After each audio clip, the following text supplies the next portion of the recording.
Hare Rama, Rama Rama, Hare Hare. Hare Krishna, Krishna Krishna, Hare Hare. Hare Rama, Rama Rama, Hare Hare. Hare Krishna, Krishna Krishna, Hare Hare. Hare Rama, Rama Rama, Hare Hare. Hare Krishna, Krishna Krishna, Hare Hare. Gopika Jeevan Smaranam Govinda Govinda. Sadguru Maharaj ki jai.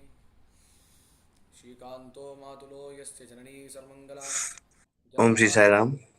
Okay, ji.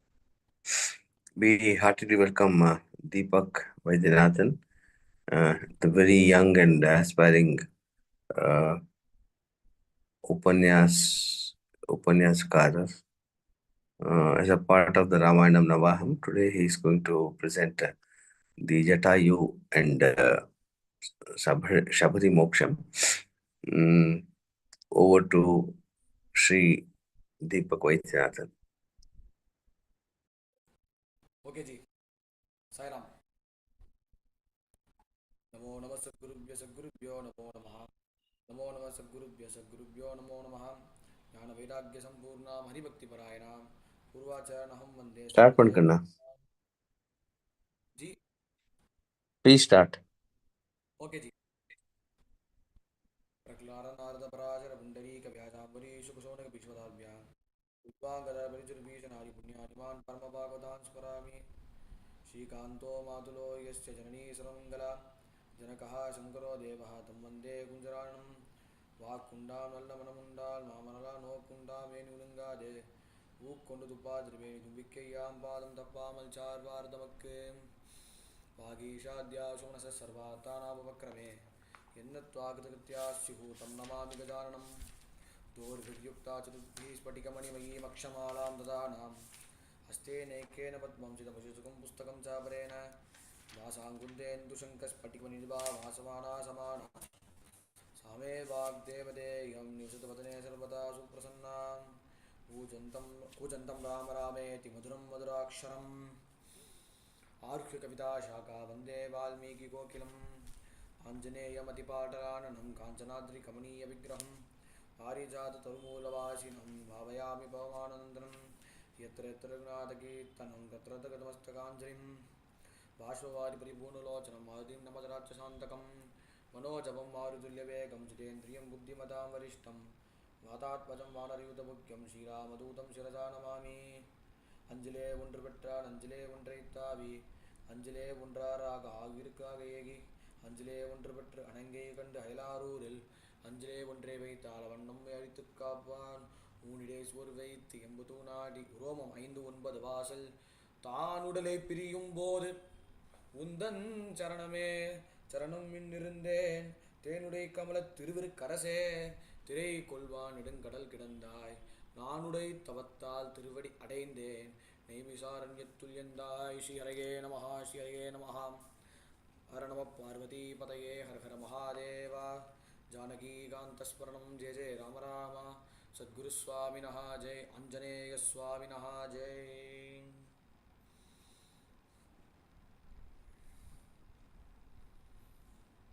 By the case of Sriman Narayana, we are fortunate to have a satsang on Ramayana. As in the last satsang, we had seen the magnanimous Paduka Pattabhishekam. There, if you see Ayodhya Kandam in two parts, on first half, you see how Rama has displayed excellently as a son, as an ideal son.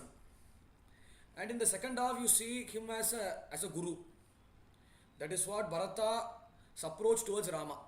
As said in Ayodhya Kanda, Nirikshasa Muhurtantu Dadarsha Bharato Gurum.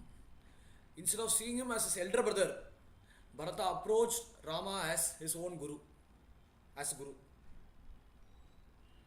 And what is the prime duty of the guru? As Acharya mentioned in Prashnottara Ratnamalika, Adhigata Tattvaha Shishyaitayi Udyataha Satatam Sa Guruhu. As the word Adhigatattva means one who has profound knowledge in their respective field. That is the verbatim explanation of that word Adhigatattva. The word Adhigatattva means you call a person Adhiga Prasingi. Why you call that person Adhikam Rasiki in Tamil, which means that one who claims that he knows everything. Here, the word Adhikatattva means a person who knows everything, who is well versed in all the aspects and all the fields he is well versed. You mean the person who is well versed, which means that he did training in that particular field? Not like that. Ekam Vijnanam Sarvam Jnanam. If one who knows everything, one who knows the essence, that essence itself is the essence of all the knowledges. If one who is great in that one particular field, that is the essence of all the knowledge. That is what is shown in Adhikatattva. And Shishya Hitaya Udyataha Satatam. He cares about his own disciples. And he always guides them what is right and what is wrong. That is the purpose, and that is the person, and that is the definition of Guru, which Rama had showed. While he was conversing with Bharata, he has taught him how to be a king and how a king must do, by giving lot of advices. If you see Ayodhya Kanda, after meeting of Bharata and Rama, 5 to 6 chapters and 5 to 6 sargas, you see Rama advising Bharata after hearing the departure of their father Dasaratha. Samyogai Mityayogate Marananantu Jeevitam.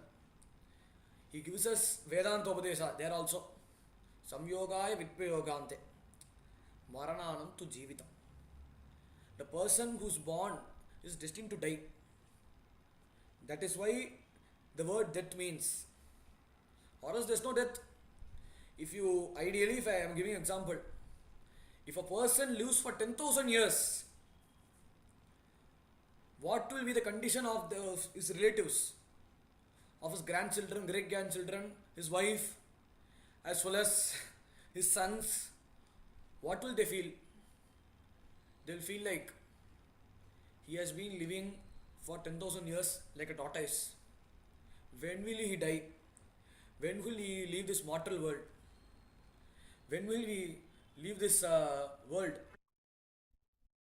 Like that, they develop a feeling. The people will always lament. Lot of negative energies will be passed on that person's ears. So, he would try to curb away from that. But whenever he approaches them, they will be directly or indirectly questioning him, when will he leave this world? Like that, a sense of boredom will be created in people's mind. To put an end to that boredom, Marananam tu Jeevitam. There must be death. That's why everyone has to die someday. You can't say that the person who lived for so many years, a person who lived for 20 years, he passed away as soon as he passed away quickly. For us, it may seem like that. But to the God, it is the same. When we are given the body, it is subject to perishment. Someday it has to perish, and someday it has to leave the world. It has to be dropped. That is why when we are born, already the death date is fixed in our head, in our Brahma Lipi. That in Tamil we say Talayeluthu. In our fate it is already fixed. Which Rama tells these things to Bharata. And Bharata heard it with great reverence. And many people, including Jabali Maharishi, Vasishta, all the Maharishis, they all pleaded Rama to take to ascend the throne. Primarily Bharata told. And Rama told him in a passive way such that it won't hurt him. At the same time, it doesn't mean that he isn't interested to take the kingship duties. He was interested. He was interested. But he was bound by the oath. So he doesn't want to forfeit the oath which he took from his stepmother Kaikeyi. That's why he politely declined Bharata's offer. At the same time, to Vasishta's offer, as well as same time to Jabali Maharishi's offer. Even though Jabali spoke atheism, which Rama condemned it by highlighting the presence or highlighting the greatness of Dharma. All those things had taken place. And Jabali spoke atheism because he wanted to bring Rama he wanted to retrieve Rama. He wanted Rama to rule Ayodhya such that it won't affect the people. As people, they have sacrificed their sleep, hunger, everything they have sacrificed all because of Rama. Not because of Jabali, not because of any other Maharshis. For the sake of Rama, they sacrificed everything. Which, for the sake of people, Jabali proposed Rama to ascend to take the kingship duties. By highlighting the greatness of Dharma, Rama told everything. And Bharata was in a stage of despair because he would be missing Rama. So, to seek refuge, they need one parameter. That one parameter is Rama's Divya Paduka. Adirohaya Padabhyam Paduke Hemabhushite. He has mounted his divine Padukas. He has given the Padukas to Bharata. And Bharata mounted it on his hair, on his head. Etehi sarva lokasya lokakshema vidasyataha. With that, the previous session we have seen the Paduka Pattabhishekam. And Bharata had also taken the oath. Like for the 14 years of Vanavas, which Rama had taken it as a oath. Similarly, he would be in Vanavas. That too, he would stay in Nandigram. Even though Rama ordered him to take the kingship duties, he would take. But he won't enjoy the pleasures which the king would enjoy. He would be an ideal king who would do the duties the king would do, and he's not interested to enjoy all the worldly pleasures. Like he would keep the Paduka in Ayodhya. After its coronation, he would bring it to Nandigram and he would offer flowers to that Paduka such that because Rama is doing that, he had that bhava in his mind. He had that expression that this Paduka is ruling on behalf of me, on behalf of Rama. Because of this Paduka, all people were looking good. Because of this Paduka, it brings the welfare to this country, especially to this Ayodhya, which Bharata firmly believed in that Paduka. And he also waited for Rama's arrival after 14 years of exile. If Rama didn't arrive, he is ready to drop his body in the fire. So, because of Rama, he had taken the kingship duties and he also eagerly waited for Rama's arrival. Hence, he has built a small hut and he stayed in Nandigram. With that, everyone left to Ayodhya with a broken mind. And what is the beauty you see in Ayodhya Kant? The beauty is both weren't interested. If Bharata tells Rama to succeed their father, Rama neglects it. And Rama tells Bharata to ascend the throne on behalf of me. Bharata firmly neglects it because he is a younger brother to Rama. And it is a sin if a younger brother ascends the throne, which has been followed by the Mughal empires. Because they didn't care about younger brother, elder brother or something. What they want is, they want power. That is what Aurangzeb has done. Even though he had his elder brother Dara Shikoh, who is also qualified to be a ruler to ascend the throne after Shah Jahan, Aurangzeb didn't like that. And he found a reason that he was embracing Hinduism. He was often going to Kashi, Banaras, to hear what the Vedas they chant. And he also wrote a Persian commentary on that 4 Vedas, on Upanishads. He didn't like that Dara Shikoh's approach. So, he wanted to wage a war against Dara Shikoh and his 5 elder brothers. And since he was a very good warrior, he won over them. He killed Dara Shikoh. All the things he had done, all the atrocities he had done, he had also jailed his father Shah Jahan to death. And later he had ascended the throne. Not such kind of approach Bharata had. What I told about Aurangzeb, what has been mentioned in the Mughal empires, what is being mentioned in the Wikipedia. I've told everything. That is not the approach you would see in Bharata. He had that affection towards Rama. He wanted Rama to ascend the throne. But Bharata accepted it because he knows his brother. He won't compromise truth, Satyam. He won't compromise Dharma. That is what he has told Kaikeyi, that Vidyamam Rishibihi Tulyam Vimalam Dharmamashritaha. That don't suspect me that I would hear on 1 year and let it go on another year. Vidyamam Rishibis Tulyam. I am equal to Maharshis. Vimalam Dharmamashritaha. Who had no such sin in their mind, who had no such impurity in their mind, and who had an interest to follow their own dharma, which Rama firmly convicted, which Rama firmly told his principle to Kaikeyi. That is what he showed in his body language, and that made Bharata understand that it is my duty to follow my elder brother, who is my king, even though he is not a king to Ayodhya people, but he is king to me. To me, he is my Swami. It's my prime duty to listen to Rama, to take the kingship duties. But at the same time, I am not interested to take the worldly pleasures, because I eagerly wait for Rama's arrival. I am very curious. I am very desperate. I want Rama to come. After completing his vow and oath, everything, I want to see Rama. And that is the Bhakti Bhava you see in Bharata, which we have seen in the last satsang.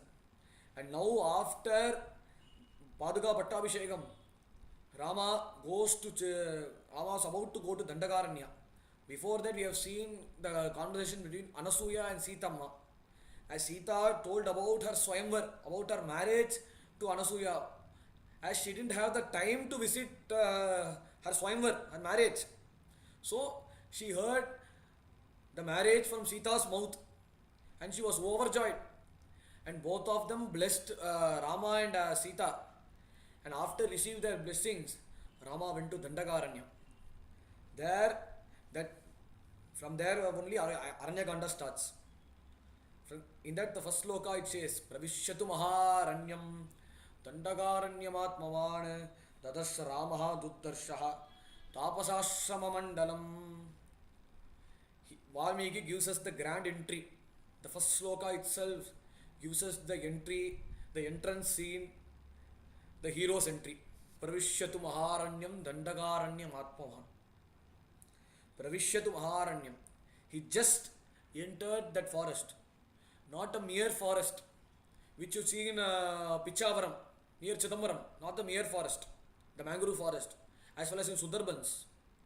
It is more and more dense. Dandakaranyamaatmavan, Maharanyam. And why it is called Maharanyam?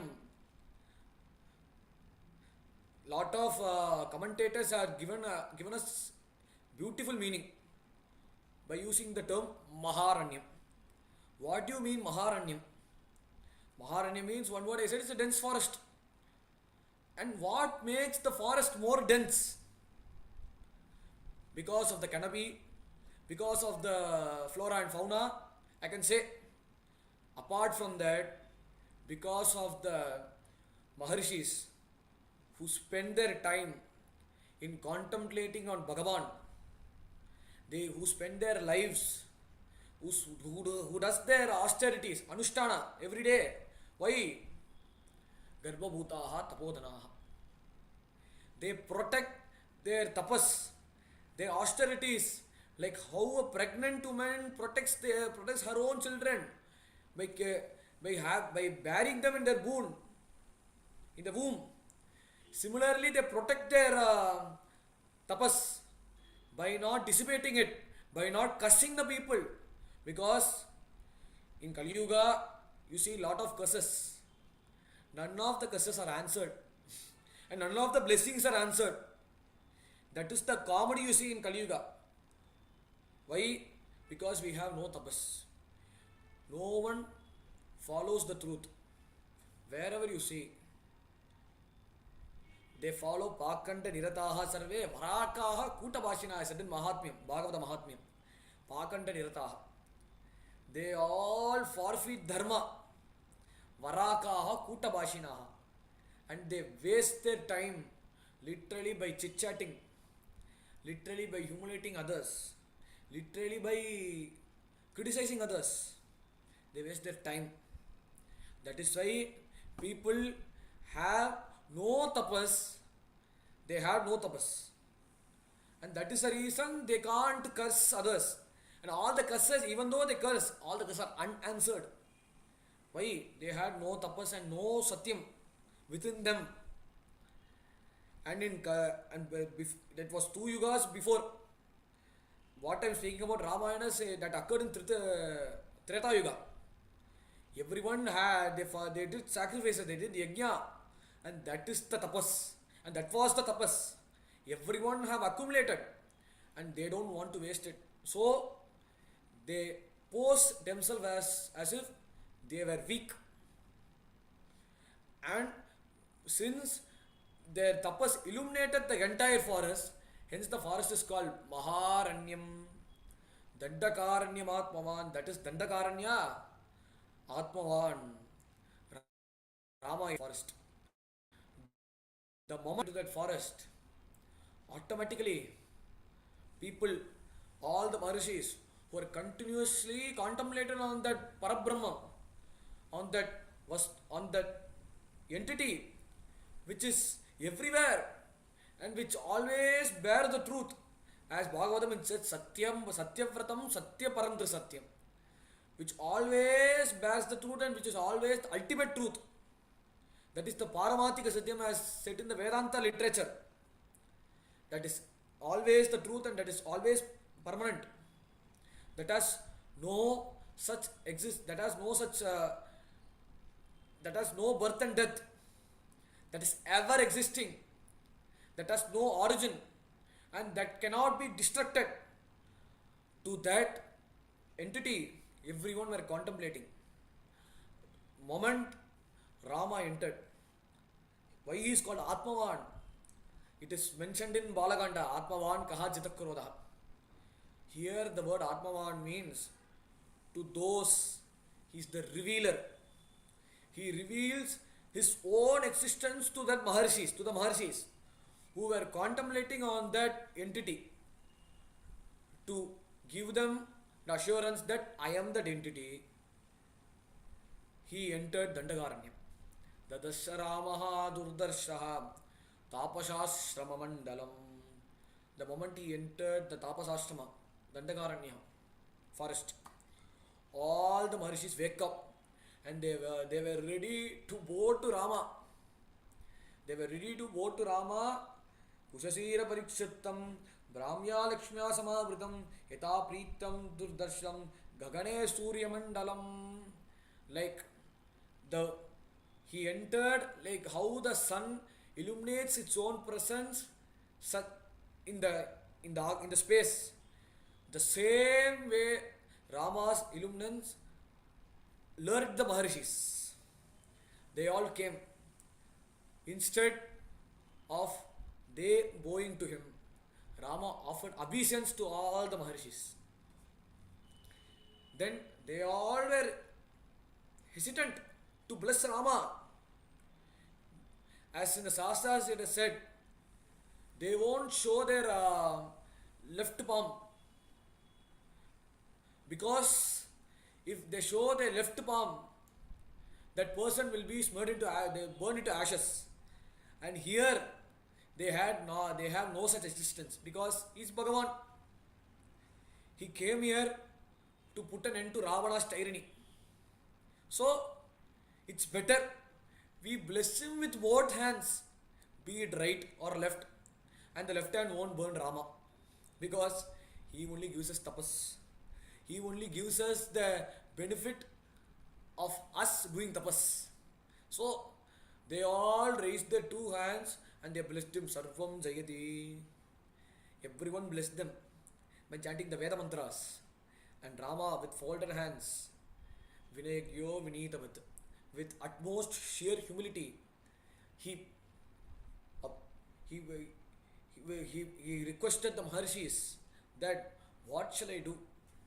What seva shall I do?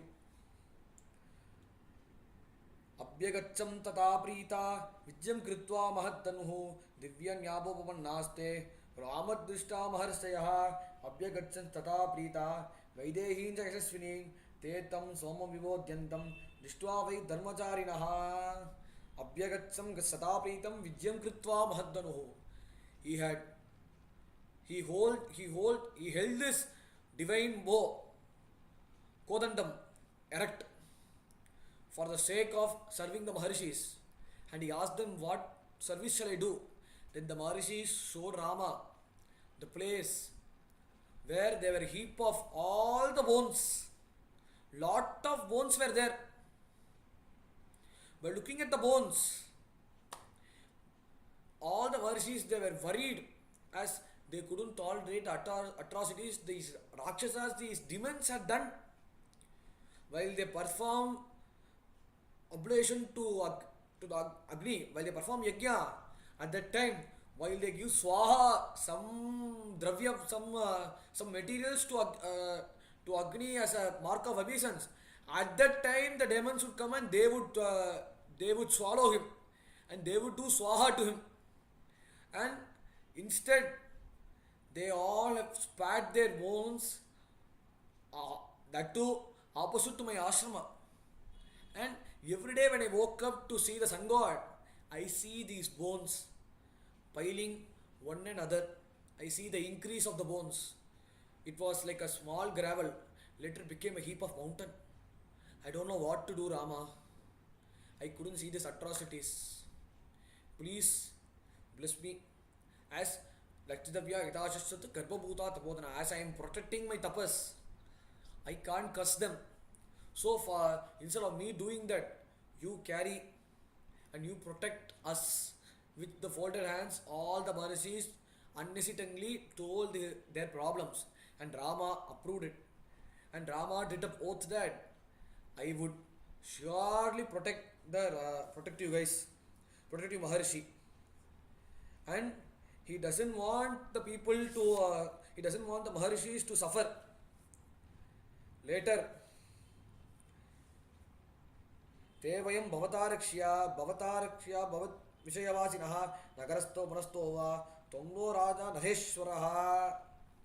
As all the Maharishis, they were praised him that if you are in a forest, if you are sent for 14 years of exile, if you were in the kingdom, you are always the king.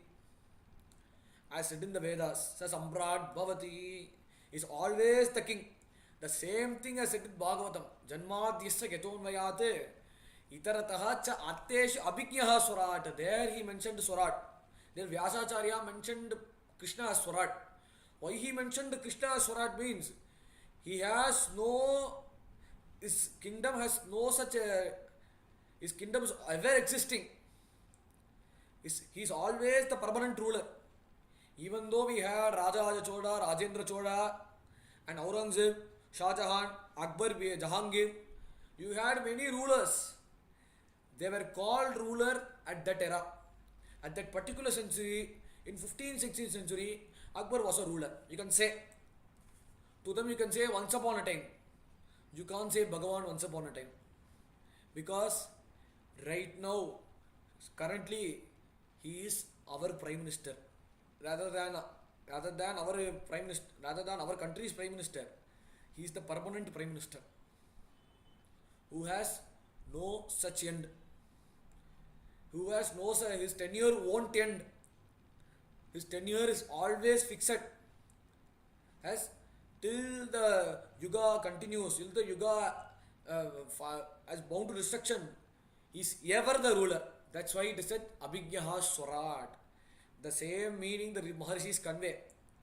And many used to say, when they contemplated on that Parabrahman, on that entity, all the Maharishis, they went towards Rama because they also had the instant, they also want to marry Rama.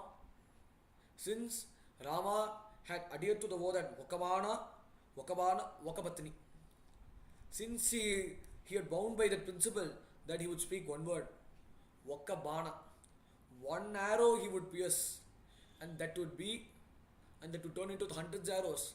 and later it will dissipate, it will annihilate the entire Rakshasa clan, which we would see in which would see his conquest with the 14,000 Rakshasas. Later we would see right now. So Rama, he would pierce only one arrow, and he would show the love and affection towards one woman, that is his consort Sita. Since he was bound by his own principle, he can't neglect the Maharishis, but he has to neglect because to satiate their hunger, he promised them that in the next avatara, I would, I won't be bound by such principles. I will be free. Then you can enjoy and relinquish with me. As all the people, by his eyesight, he answered all the questions, all the queries of Maharishis. And all the Maharishis, they were overjoyed and they were ready to do more and more tapas. Because our Rama is there, our Ram Lalla is there, he will take care of us. And at that time, suddenly, Virada Rakshasa came. At that time, he had a very big trident that had pierced hundreds and thousands of elephants, lions, tigers, and many such things had happened. Before that, at that time, he abducted Sita. While he was about to ask who are these three people, by conversing with Rama, he suddenly kidnapped Sita and he ran a half kilometer. At that time, Rama was very worried. He was in a state of despair that I have lost my king, and at the same time, I also lost my own. I am also losing my wife. So Lakshmana, what can I do? Which Rama and Lakshmana pacified him, and Rama, by following Lakshmana's advice, both chased Virada, and Virada knew about their power and valor. So he threw Sita aside, and later he kidnapped Rama and Lakshmana. And Rama was again perplexed and again he was tense that what shall I do, Lakshmana, to put an end to Virada's atrocious acts. And Lakshmana gave him a plan that instead of hurling the arrows, which he survived by chasing, we have hurled arrows, as he has showed his power that he can't be killed by arrows, better we use our sword. By using that sword, we would put an end, we would cut both Virada's hands and we would put an end to his atrocious activities. And later they all tried, and they all were at the same time they were tolerant because Virada was taking to the place which Rama and Lakshmana had decided, and he had the intention to devour both of them. So Rama, by knowing his intention,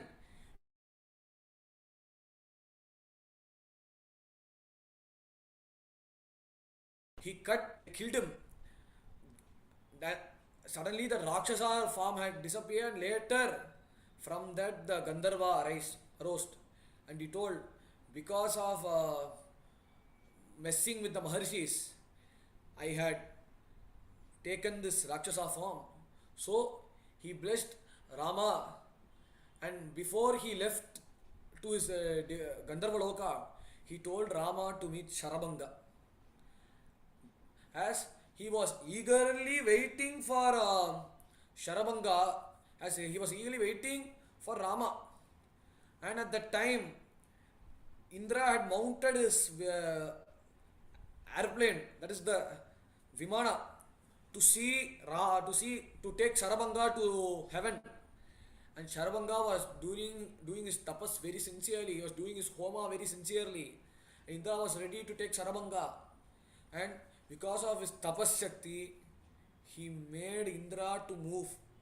Even though he didn't convey to Indra that Indra, please wait, I would come later after I respect Rama, after I complete my obeisance to Rama. So Indra, you please wait. He didn't tell. And Indra, even though waited for 1 hour, which is very ideal to him, he was forced to leave that place. He was forced to leave the heaven that I can't learn this Maharshi. And his tapas is scorching me. So better I leave this place.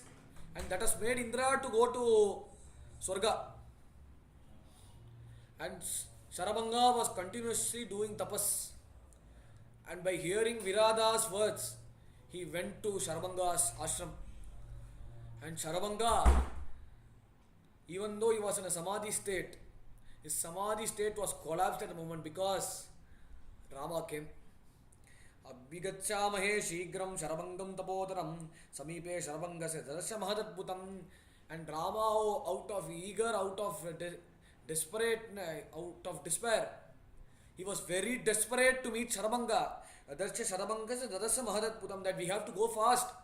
And suddenly when Rama, Lakshmana and Sita, both of them entered the Sharabanga's ashrama, and Sharabanga was in a state of bliss. He didn't know what to do. He was ready to offer flowers to Rama, and Rama resisted because he is Chakravarti Thirumagan. He is a son of a Chakravarti.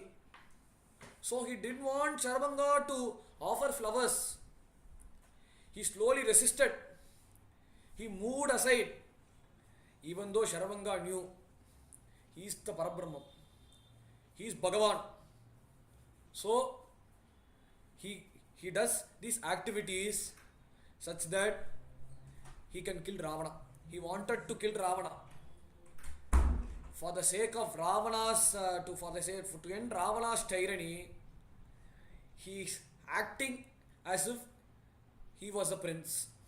He is doing such things, which Sharabanga knew, and he mentally offered the obeisance to Rama.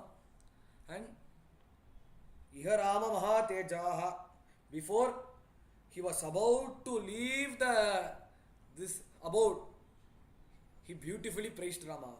Mamesha Varado Rama Brahmalokam Nisati Brahmancha Nakapustyancha Pratignisha Mamaka Mamesha Varado Rama Brahmalokam Ninishati, that in front of you, in your presence, That shloka can be chanted for any sacrifice.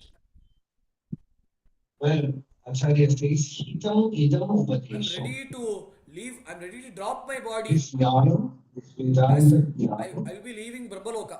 is for your well-being.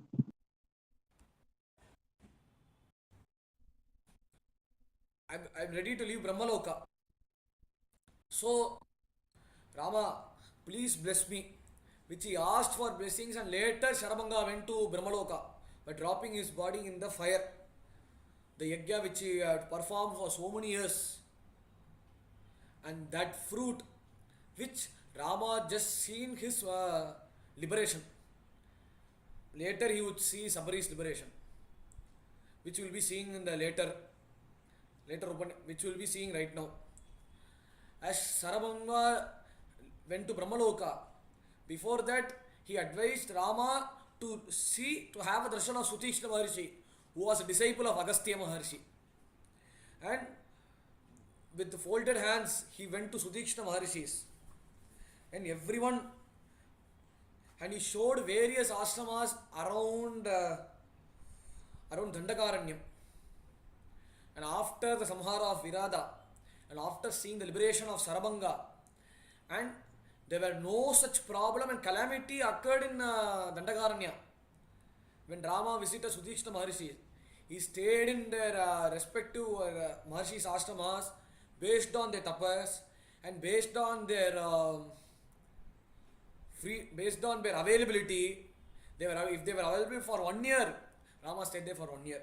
If they did for tapas for 1 month, Rama stayed there for 1 month. If they did for 1 day, Rama blessed them for 1 day, stayed them for 1 day. Based on their tapas, based on their austerities, Rama blessed them and Rama stayed them based on their duration of their austerities, which Rama stayed there for so many years in Dandakaranya. And slowly 10 years went very, very smoothly, and they entered to that pond. There they heard a lot of music taking place. There was a live kacheri taking place, and Rama was very curious that they had seen so many Maharishis, they did so many austerities. To those austerities, Rama came and visited, and in the sake of getting blessings from them, Rama blessed them. And for 10 years he visited that, and he had seen something unique in something unique. By looking at that, he asked Sutikshna Maharshi that what is unique in visiting his ashrama, and where is his ashrama? Which Rama asked, and Sutikshna Maharshi told, there is his ashrama is inside the pond. So he was performing 10,000 years of austerities, and that has shook, that has scorched the Indra's throne in Devaloka, and all the Maharishis and all the damsels, Ramba, Urvasi, Menaka, they all danced in front of him, and they couldn't shake his tapas. And he ordered Agni to burn, to give him a scorching effect, and he ordered Surya Bhagavan to give him the maximum heat, and he ordered Chandra to give him the maximum coolness, to froze him. Even though he tried his best to disturb his tapas, and all the devatas and all the Gandharvas, they all tried with their soothing voices to lure the Maharishi, and Maharishi lulled, and they were very frightened that he was in a position to curse us.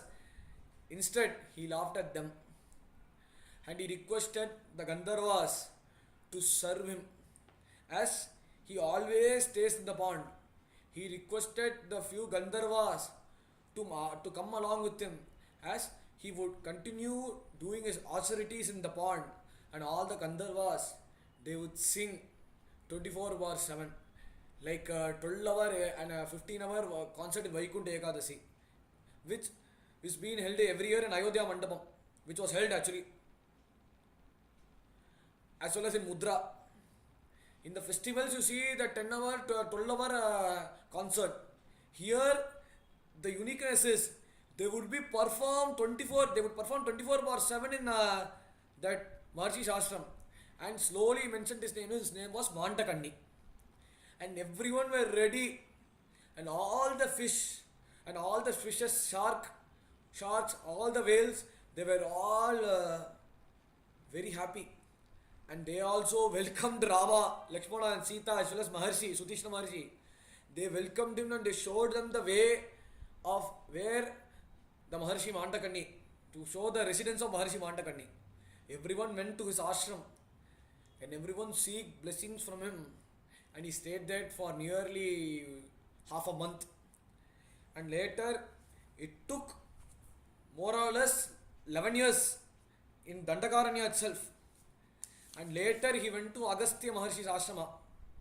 And before that, while Agastya Maharshi was doing his austerities, many disciples who just now had their Upanayana Samskara completed, they don't know, they are in the position to get initiated in doing austerities. They couldn't guess Rama, Lakshmana and Sita. They were perplexed, they were confused, they don't know what to do. They all reported to Maharshi that the three people are coming. One person who was dark hue in color, another person totally contrast to his complexion, and in between them there was one beautiful damsel, and three of them,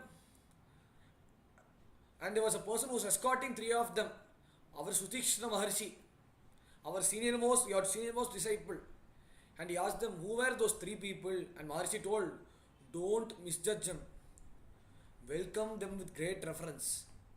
He is our Rama, please welcome them. Which Agastya Maharshi taught those disciples, and they all welcomed with due respect. They all welcomed him. And they came at that time, while they came, Agastya Maharshi respected him and Rama bowed him. Even though Agastya Maharshi can't praise him wholeheartedly because he knew Rama's presence, he couldn't praise him. So he knew Rama's presence at the same time. For what reason Rama had come? So he has taken a chance to bless Rama as he wanted to give him the Vaishnava Dhanus which he had accumulated after putting an end to Parashurama's ego. After he won over Parashurama and Parashurama was ready, he gave the Vaishnava Dhanus to Rama. And many say that Rama acquired the Vaishnava Dhanus, which was later acquired by Varuna Deva, the god of ocean. While Varuna acquired that Vaishnava Dhanush from Rama, he gave it to Agastya Maharshi. That once he comes to meet you, you please give him as a blessing. From your hand, if he gets it, he would get that blessing. Which many people say, which many people tell in a different way of how Rama got that Vaishnava Dhanush. That story many people would say, which I also said right now. As Rama has acquired the Vaishnava Dhanush, which Agastya says, Drishtya Ramas Chirasyadya, Drishtum Mam Sabhova Gataha, Manasa Kankitam Yasya, Mayapyagamanam Prati, Pravishyatam Samipampe, Kim Chasav Na Praveshitaha. As Agastya Maharshi blessed Rama, and he further added that, I would show you the wonderful place that is our Panchavati, nearby my ashrama. In that place, it would also lure our Sita. It would be pleasant to Sita. There were lot of Maharishis and there were lot of people are there. Everyone, all the Maharishis will be very friendly to you. So, you better build a small tent and stay over there. All the facilities, the Maharishis would do. You don't worry, and no such problem would take place. And it will be easy for you to do austerities over there because Godavari river is flowing aside, and daily you would have a Godavari Snana over there, and I would be your Purohit to do the Sankalpa, to do all the Snana, and I would be here to do Tarpan, for you to do Tarpan. All the Pitru Karyas I am ready to do over there. I am ready to assist you, which Agastya had told. Before that he met Jatayu. After meeting Jatayu, and Jatayu told that, and Jatayu assured them that I am there. You don't need to worry. You don't need to get tensed. I am here. Don't worry, which Jatayu assured his confidence to Rama, Lakshmana and Sita. And I am there to take care and to guard this ashram. As Rama told, Yesha Lakshmana Nishkramat, Agastyo Bhagavan Prithi, Abhivadya Dharmatma, Tasto Ramaktanjari, Rama Pito Sivadrete, Paritushtosi Lakshmana, Abhivadayatum Yanmam, Samprapto Sahavit Sitaya. As before they left Agastya Ashrama, both Rama, Lakshmana, Sita, they offered their prayers to Agastya Maharshi. And out of love and compassion, Lakshmana built a beautiful hut in Panchavati. Hut with lot of facilities, not a small hut which a daily wage laborer would build. He built a hut with lot of facilities such that it would be easy for her sister-in-law Sita to do cooking. He has built a beautiful kitchen over there. And he has built a beautiful place for him to do his Divya Puja. And he has built a beautiful place for him to do tapas. And all the things he had did because he wanted Rama and Sita. He wanted his brother Rama and Sita For their well-being, he did that. And Rama hugged Lakshmana that you have removed me the defect that I have lost my father, and you have very well replaced it. Without you, I can't live. I am ever indebted to you, which Rama hugged Lakshmana out of tears and affection. And at that time,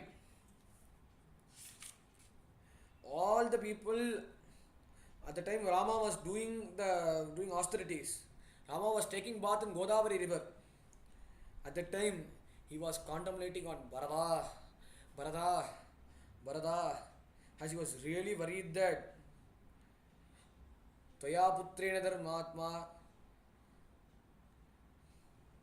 Parnashalam Pritosmite Mahat Karma Tvaya Kritavidam Prabho Bhavagyena Kritagyena Darbhagyena Chalakshmana.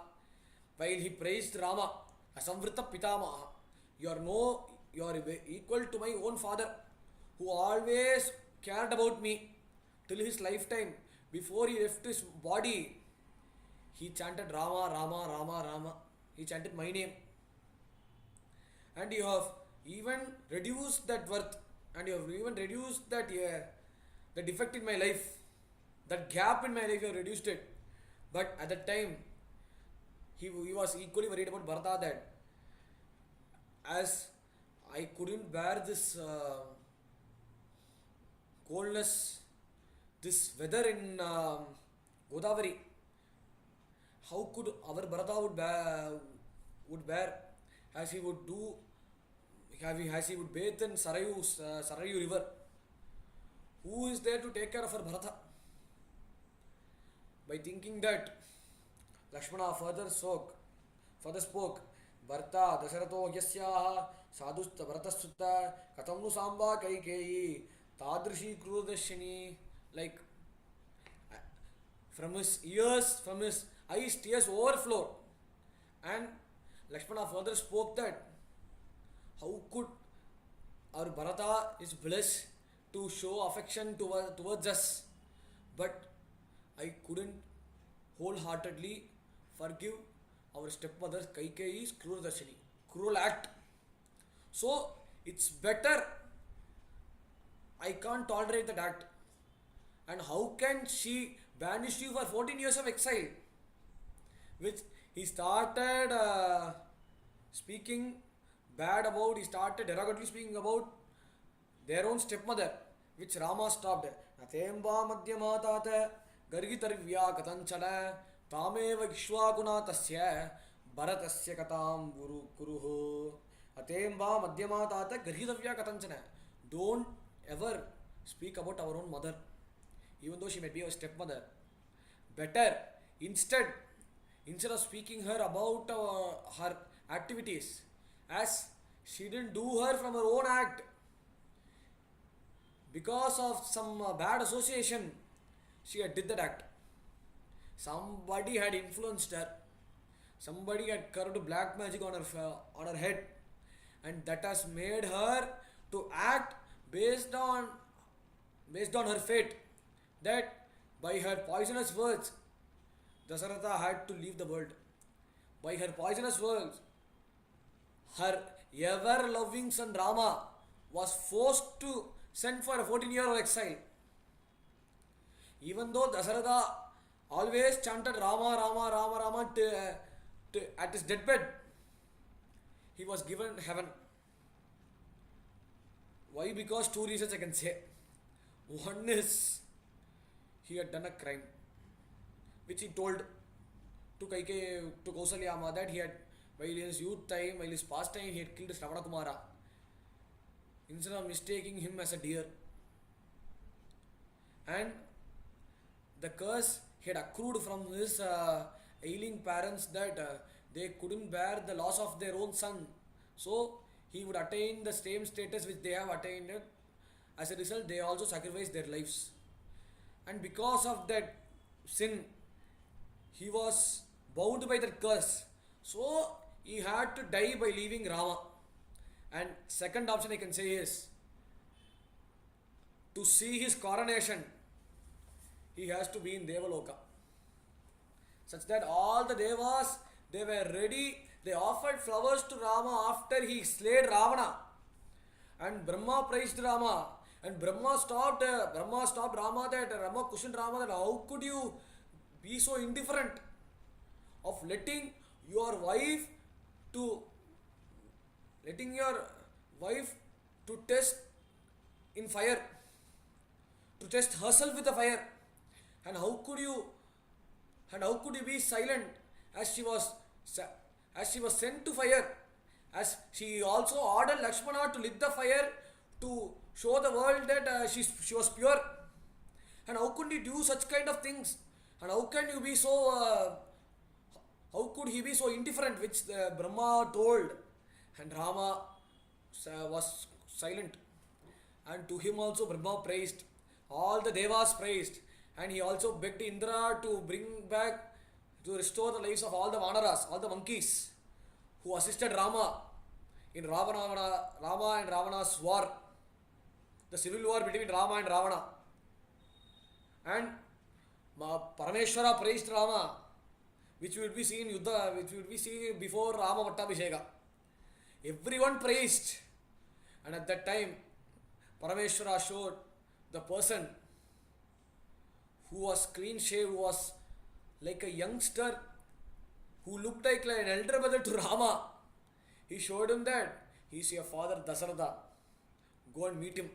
Which Parameshwara showed, Lord Shiva showed, Mahadev showed. And Rama sat on Dasaratha's lap. And he asked how is your condition in Devaloka? They were looking after me like how you look after me. They all looked at me with great respect that I am the father of Rama. I am proud to be your father. But the thing is,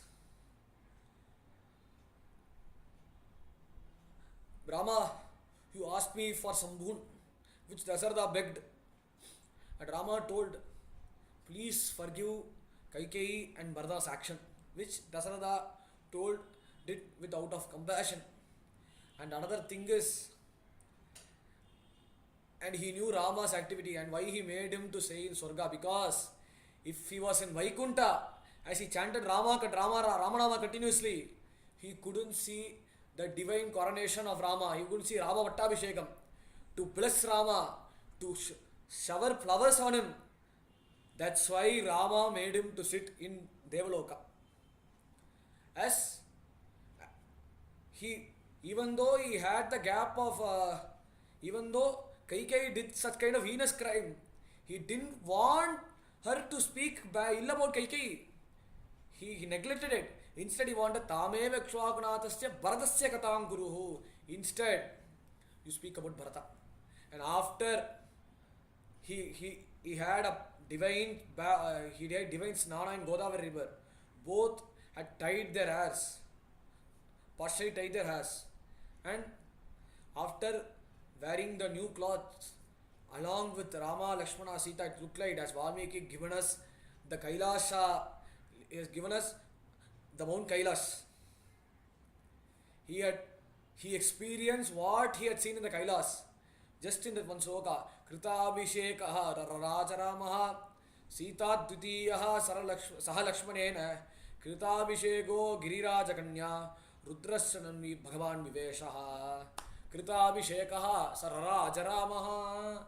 After having the bath, as he was ready to do austerities at a particular time, Sita Dvitiyaha Saha Lakshmanena. At one side, Sita followed him, and behind them, Lakshmana followed them. It was like Kritabhishekaha Girirajaganya. It was similar to Kritabhishekaha Giriraj. After Parameshwara and Parvati, after they took a bath in Manasarovar lake, and Nandikeshwara also took. It is like Parvati, Parameshwara and Nandikeshwara, Rudrasanandi, Bhagavan Veshaha. Like the Kailasa itself has emerged, as ascended in Godavari, in Panchavati. At that time, everyone went to their ashrama and Rama was doing his austerities. At that time, suddenly one demoness came. Tam desham rakshasi kanchit ajagama yedrichaya. Suddenly, with no one's arrival, she appeared. And why here he mentioned yedrichaya? Because everything occurs by Bhagavan's divine plan. That is why the film which has come in 1965, that is on Tiruvadayadal, that's why that film was called Tiruvadayadal, its name. Sorry. Why the name was called Tiruvadayadal? Because it talked about Parameshwara's divine Leela. And that is also mentioned in Skandam, which is Halastya Mahatmyam. About Lord Shiva's pastimes is 64 place in Madurai,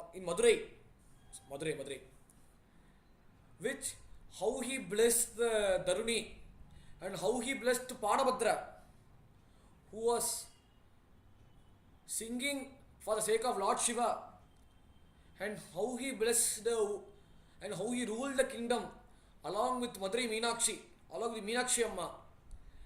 Even though if you ask a person of any other field, if you ask a person, if you ask him a question that who is your mother, they would say, young Amma Meenakshi. They would say their mother is Meenakshi. And even though hundreds and thousands and periods of years Indra had placed that Shivalinga, who is none other than Chokkanada, Somasundara, he was there for thousands and 10,000 years.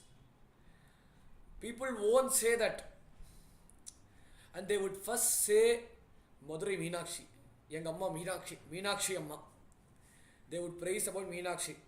That is what Shama Sastri, while his visit to Madurai, he had praised Meenakshi.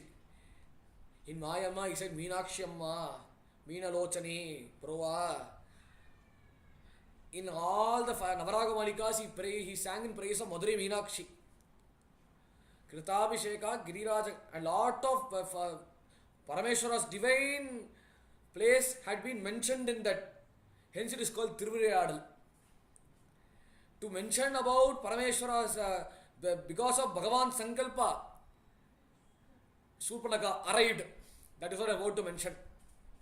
As slowly I went into the explanation of Tiruvadayadal. And at that time, Surpanaka arrived. Even though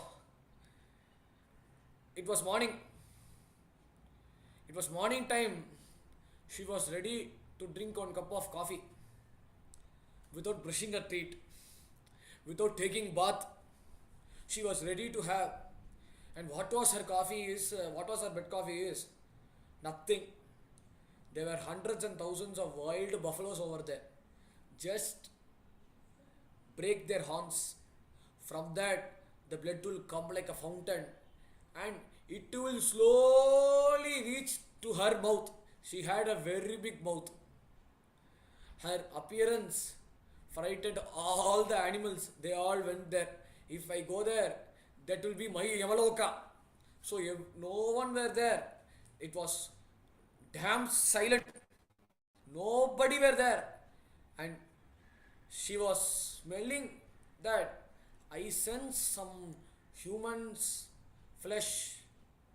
Rather than drinking one more bed coffee from this buffalo, I would better devour that person.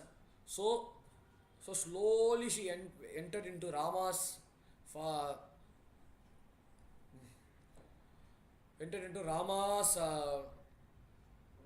tent.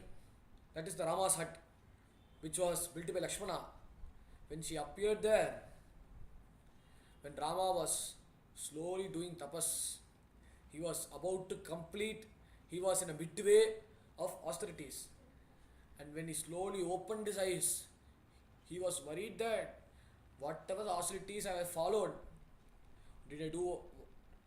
was it right? And Lakshmana completed his austerities very quickly because Aham Sarvam Karishyami, which he mentioned in Ayodhya Kanda, that I am there, brother, to do whatever the services which I was supposed to do, which he has assured everything to Rama, which he has assured everything to Rama. He was ready to do that. But Lakshmana was eagerly waiting. He was swiping the knives. He was sharpening the knives as he knew that he was ready to serve Rama.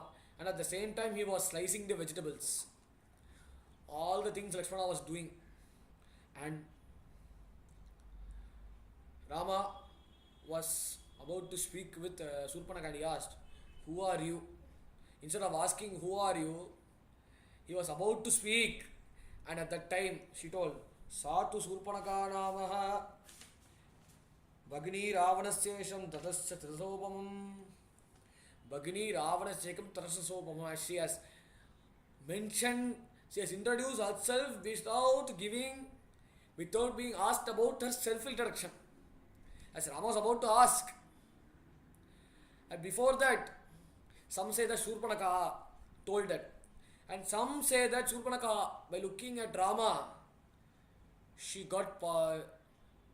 was amazed and she fell in love with Rama. Before she fell in love, she don't know how to propose.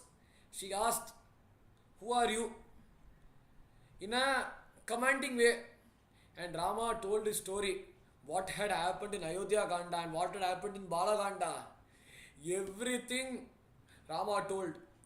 And he has introduced that over there, she is my consort. And in the kitchen, he is my younger brother. By introducing them, and Surpanaka laughed at Sita that she doesn't suit you. So Rama, so Mr. Ram, I'm telling it in a ultra modern way. That is the way of portraying Surpanaka. Because, and that gives us the entertainment for those who follow Ramayana. Like I would say in a ultra modern way, so Ram, I am ready to propose to you, Ram. So, please accept my proposal. You don't worry. You know, my name is Surpanaka. And I have a look at my nails. And she showed her nails. That nails had defined her name itself. And even though Valmiki and she had introduced that I have 3 brothers. One brother, he lives in Amaravati. His name is Kubera. And he has a younger brother who is the king of Lanka, Lankeshwar, Ravan.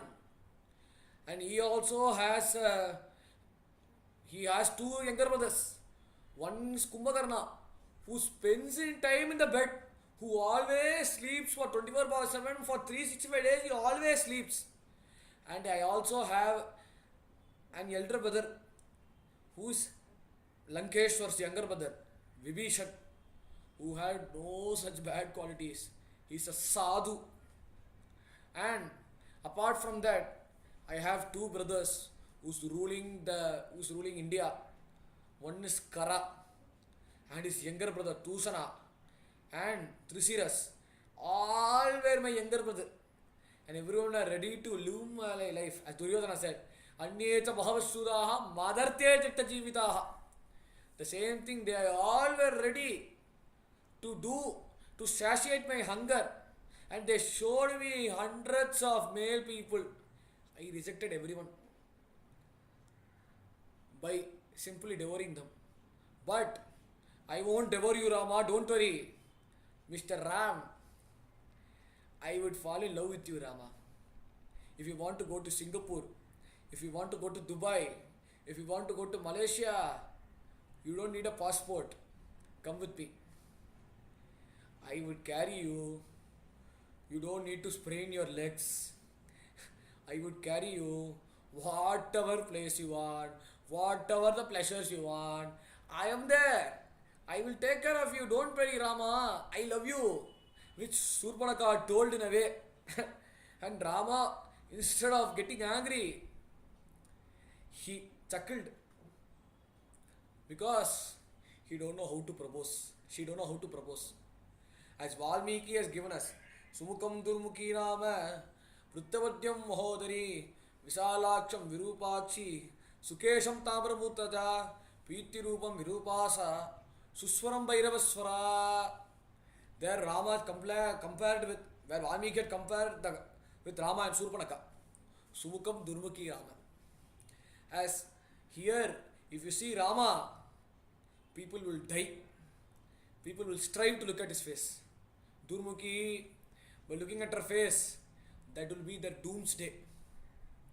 Vrittamadyam Mahodari, his body, you mean his stomach, his stomach is very controlled. His stomach is very controlled such that it doesn't overshadow his heart.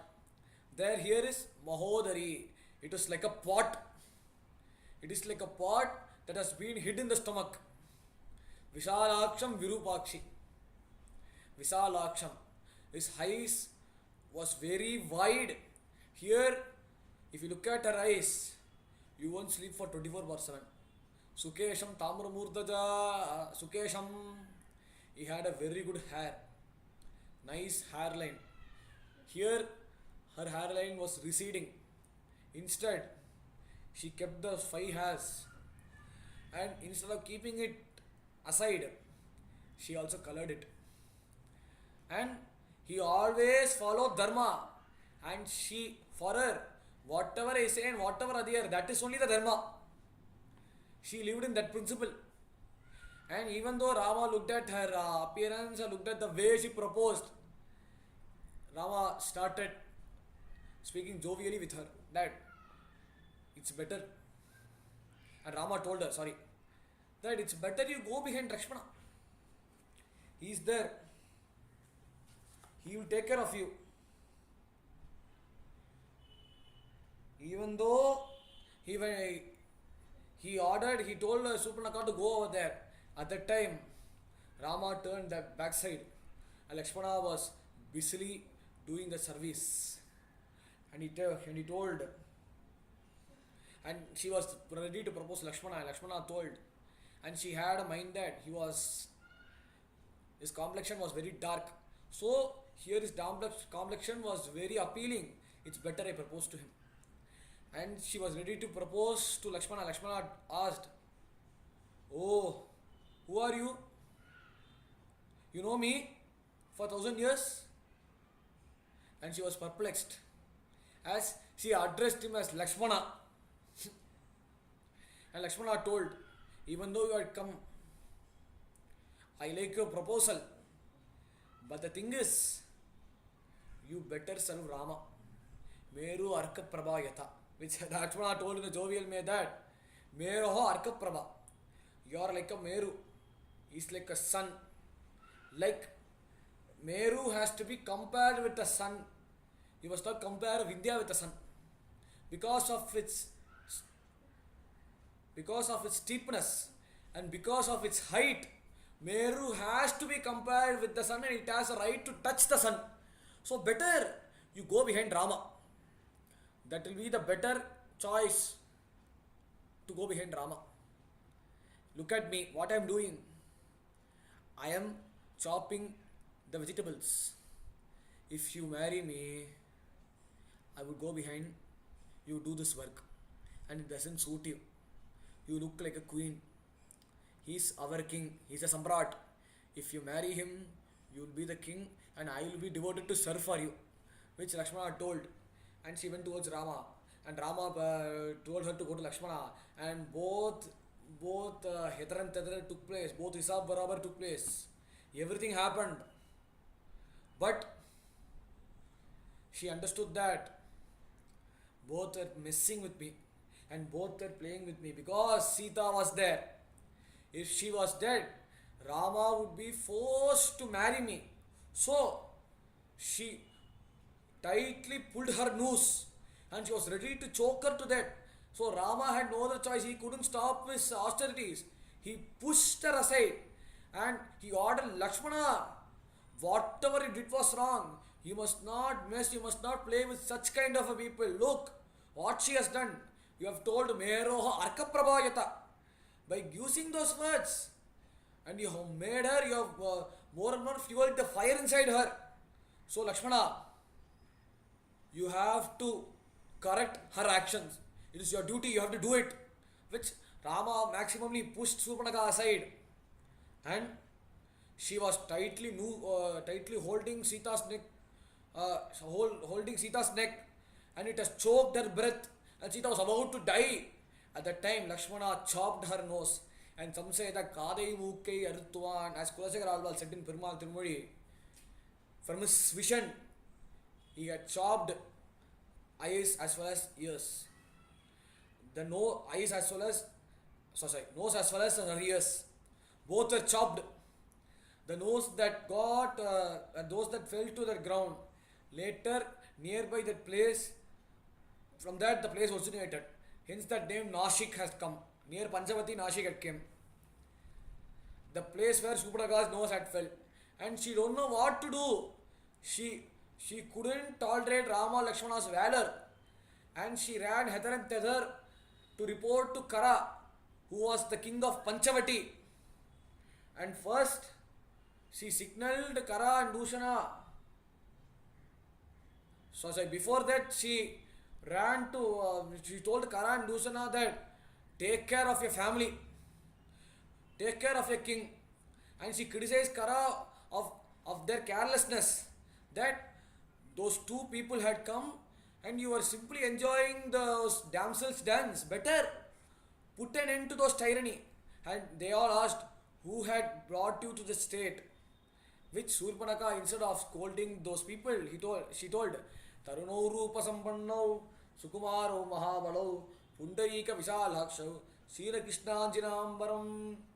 They both sang in praise of Rama and Lakshmana. And she went to Lanka.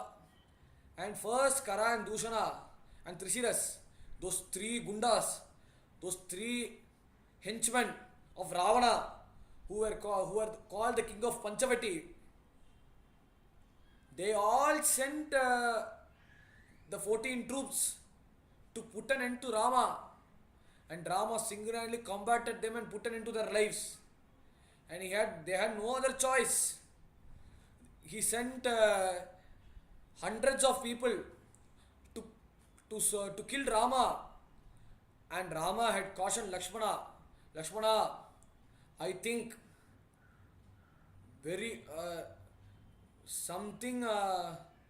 I think big war is gonna appear over here. Some big war is gonna appear over here. So you go to Sita, you escort Sita and you protect her. And Lakshmana was ready to support Rama. But Rama insisted on Sita's importance.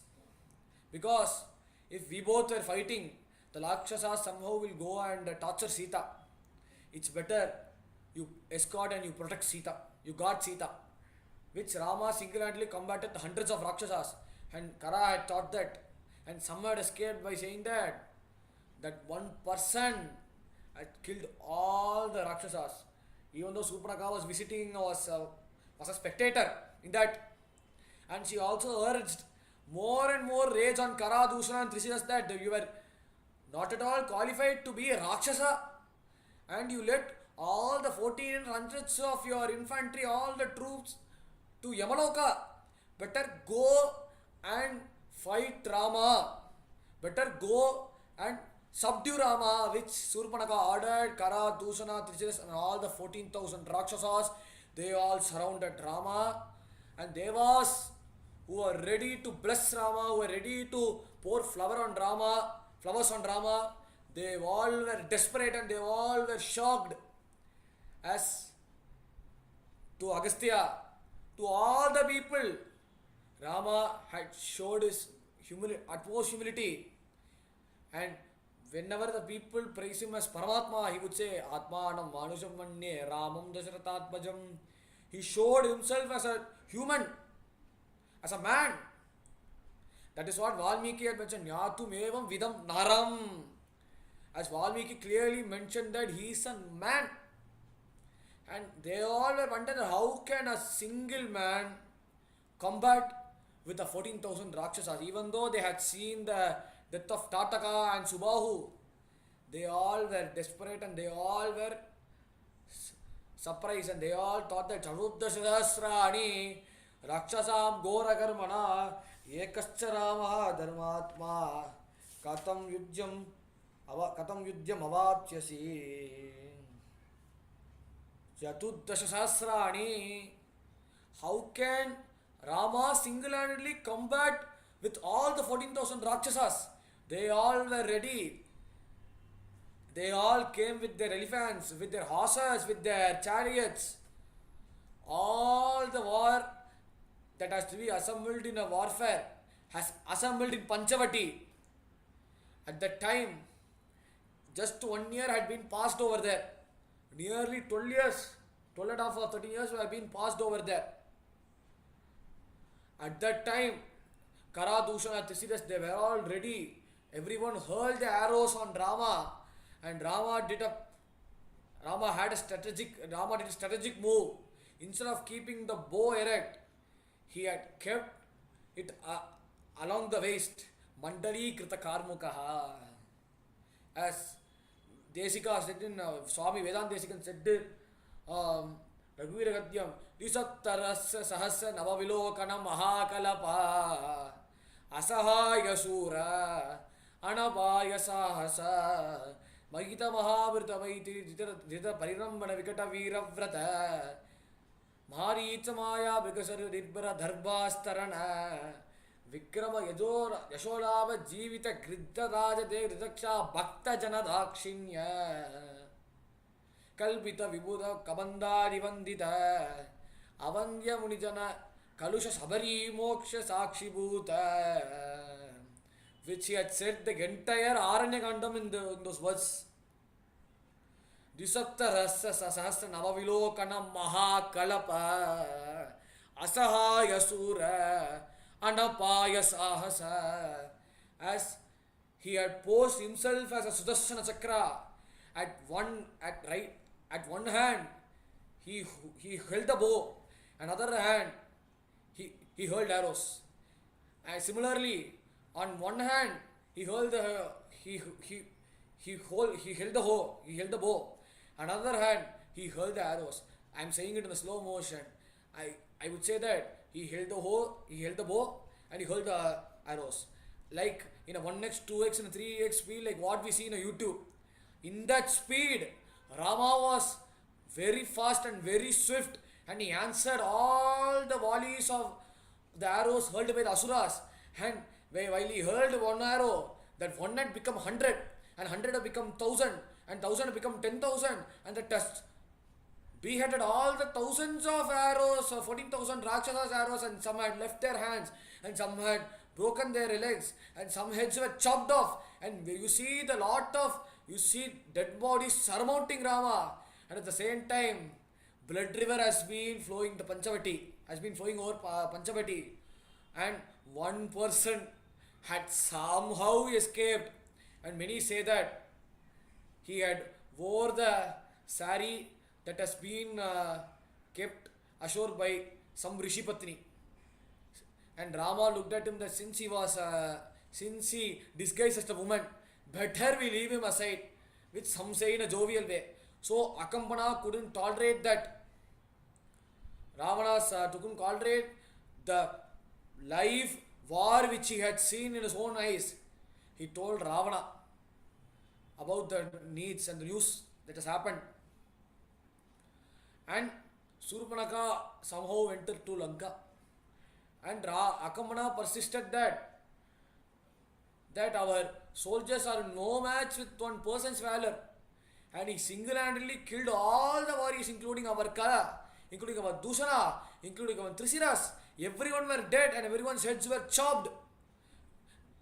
And there you see a blood river in Panchavati, which Akampana told the incident, and Ravana was very angry, and he asked, who was that person who had put an end to my troops? Tell me who he is. And they told him, there is one person whose name was Rama. Did he had any troops? No. He was a Padati. He had no chariot, no horse, and no no horse and no elephant, sorry. No such thing. He wasn't seated on that. He was just a foot soldier. Like a foot soldier, he single-handedly killed all the people. And at that time, after 14,000 Rakshasas were being slain, all the Maharishis, Swasti Brahmanebhyostu, Swasti Raghavayoriha, Swastino Brahmanebhyostu, Lokanam Jayasanchayaha, Jayatam Raghavasyache, Paulasya Rajanicharaha, everyone blessed him. Everyone said, Sarvam Jayati. And amidst that time, Sita hugged Rama. By not looking, why not? She wasn't aware that Maharshis were circumlating them, and everyone blessed them that Swasti, everyone chanted Swasti Vachana, Swasti Vakyam, and they blessed Rama. After they blessed Rama, at that time, Ravana was desperate to kill Rama, and Mahakamana told it was impossible to kill Rama, and instead he mentioned about Sita. He mentioned about his concert, which he had seen miles far away back. By mentioning him, Ravana suddenly, without telling anyone, he went to Maricha Ashrama. And Maricha was saying, by giving no one's address. And Maricha told about the greatness of Rama. That don't ever mess with him. Better you stay in your kingdom. If you fear about your life, you better stay in your kingdom. You're no match with Rama. Better don't fight with him. You better stay in your kingdom. After 14 years of his exile, he will go back to Ayodhya. Later we will start our syndicate. Which Maricha advised Ravana, and Ravana went to his palace.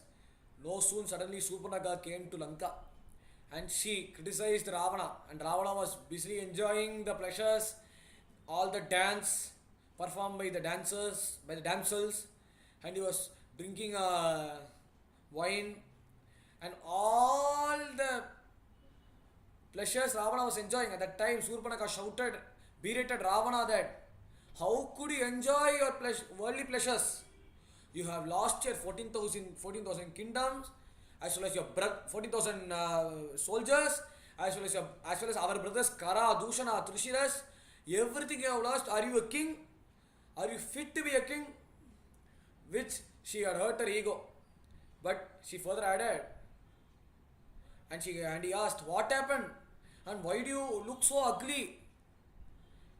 And she said, and why you are asking such question? The thing is, I went to Panchavati. Why? Because I want to suit a suitable bride for you. For that sake, I went all the way from Lanka to Panchavati. By coming by a chartered flight, personal flight I came. Because if you have that girl, Naiva Devi, na Gandhavi, na Yakshi, na Chakindari, she is no match with your devatas which you possess. Yakshi, she is no match with all the Yakshastris which you are possessing. Nachakinnari, and all the servants which you have, all the servants to the Devas, celestial gods, they were no match with Sita's beauty. So better you marry her. For that sake, I went there. And those two people, Taruno, Rupasampanno, Sukumaro, Mahabalo, she was instead praising Rama Lakshmana that they were responsible for my nose to be cut, which has more and more fueled Ravana's lust, because he had the problem of lust. He couldn't overcome from that, and she has fueled the fire of lust in Ravana's heart, and that is the presence of Yadrichaya. Why I mentioned Yadrichaya in the first sloka, which means that she had came to, because she was responsible for the entire Rama Yuddha, and she was responsible for Ravana's death. She was a Satan to Ravana, and Ravana blindly listened to Surpanakha, and by listening to her advice, he once again went to Panchavati to visit Maricha. And at that time, Maricha was sleeping. He was covering the blanket wholly, And at that time, many used to say, Ravana knocked the door by calling him because he was his uncle. In Tamil, you say, Mama, Mama, Mama, Mama. And Maricha was tensed and he thought it was Rama, Rama, Rama, Rama, Rama. And he thought that my ears, am I hearing, have I hearing impaired? He had a doubt that through that hole, through the keyhole he saw, oh, our Dashanan, our Dashanan. So he welcomed him and he asked him, how are you, how are you, Dashanan? How do you feel? I have devised a plan. Will you adhere to my plan? Which he told Maricha that he didn't plan that. You go in disguise of a deer to attract Sita, and at that time Rama and Lakshmana will go backside and I would kidnap Sita. And that is the way to kill, to put an end to Rama. By hearing to that, Maricha laughed and he told that Rakaradini Ramani Ramastasya Ravanaha Ratnadi cha Ratanyeta. That, and he mentioned the greatness of Rama, that Rakaradini Ramani. Don't utter that word Rama, Rama, Rama. You are instilling fear in my heart, and that creates and that gives me ripples in my heart. I want to tell one thing. Ajata Vyanjana Sriman. And at that time, he was around 12 and 13 years. At that time, he didn't grow mustache. He was, me, Subahu and my mother Tataka, we used to disturb the yajna performed by the rishis. And when they do swaha, we would swaha them. And Vishwamitra devised the plan that instead of him gonna curse us to death, he had brought the two people, and I thought that both of them were unfit to fight, and it was a comedy to me. And when I see the way how he used that bow twangled, the moment he was about to arrest one arrow on Tataka, with one arrow he killed Tataka, my mother Tataka, and by using Agneastra he had burnt Subahu into ashes, and slightly looked at me, and by looking at me he told, I am a loafer. He's a loafer. So better we would dip him, Lakshmana. And he had hurled Manavastra on me. I don't know what to do. He had dipped me in 7 oceans and 7 rivers across India. When I go to Ganga, and he had dipped me in such a way that I would leave this world, I would die. And slowly he raised me up. And I thought, Abba, he had left me. Alas, he had left me. To the next river he would dip me. Not 1 and 2, 7 rivers and 7 oceans he had dipped me. So, it's better to escape from me. I had wore the ochre robe. And indirectly I had also sent those troops to kill Rama. And Rama killed them. And I had some more escape because I was wearing the ochre robe. Because Brahmana Pratipujaka, because I was a Brahma Rakshas, I was also Brahmin. Rama respected that ochre robe. So Rama had left me. It's better we stay alive, Ravana. Don't mess with Rama. Because the problem is Vikshe Sapachami, Shina Krishna Janamaram, Grita Dusam Ramaha, Pasha Hattam Ivantakam. Wherever I see Vikshe Sapachami, whenever I see the tree, I would see Rama. He would always have that Kolanda with him. It is like Yamraj coming in front of me. So don't speak about Rama. And don't mess with Rama. I'm saying for your own good. Which Ravana neglected. And he was ready to chop Maricha's head. And he tightly held his noose. And he tightly held his neck, to kill Ravana. To kill Maricha. And Maricha knew that someday or any day death would approach us. So instead of dying on Ravana's hands, I will better die on Maricha's hand, on Rama's hand, sorry. Which Maricha decided he was about to tell him that Sulabha Purusharachan Satam Priyavadinaha Apriyatasa Patyasya Vatya Sota Dullavaha.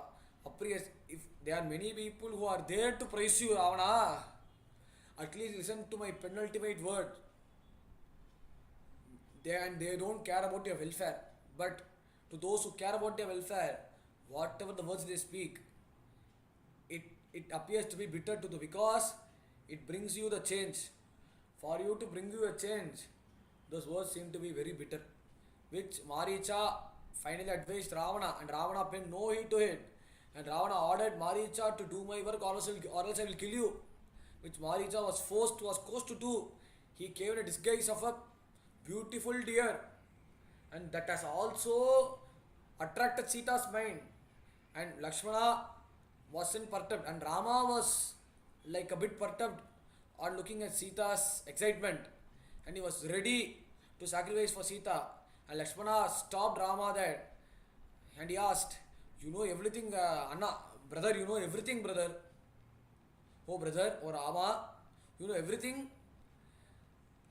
And this mirror and this deer with the silver studs on its back, on its skin, nothing of such as per in Brahma's creation.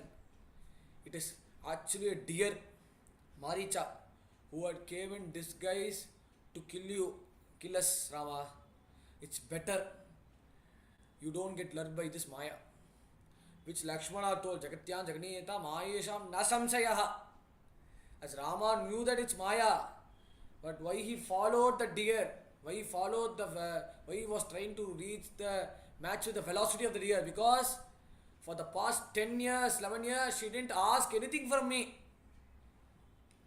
So 12 years she didn't ask anything from me. So to answer her, it's by my prime duty to serve her. If it was a deer, I would temporarily injure it and give it to our Sita. If it was Maricha, I would definitely slay him.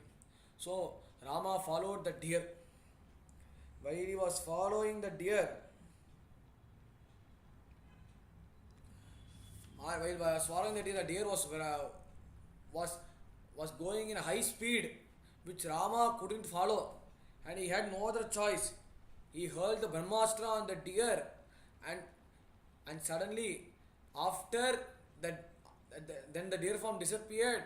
From that, Maricha form appeared, and he shouted, before leaving the body, he shouted, "Ha Lakshmana, ha Sita," in Rama's voice. And that has also created a jerk in Sita's mind. And she ordered and she requested Lakshmana to save Rama. And Lakshmana knew that Jagatyam Jaganinatha Mayeshana Sanchaya. All were Maya. Sitamma, Ma. All were Maya. So don't get lured by it. And our brother won't cry for that. And he was always in a position to give refuge to those who ask for surrender. It's better, Ma. You don't need to cry. You don't need to worry. In front of us, you have seen the war. In front of us, you have seen everything, all the things you have seen. You have seen how he single-handedly killed all the 14,000 Rakshasas. So, nothing would happen to brother. It was some Rakshasa, Maricha, who had said these words in order to create a jerk in your mind. And Sitama told that if you didn't follow me, I would end my life in Godavari river. And Lakshmana, no other choice. He had to go to Rama's place. Lakshmana went. At that time, Prarabhyata Maharoga Dasagrivastu Rakshasaha. After Maricha's vad, then slowly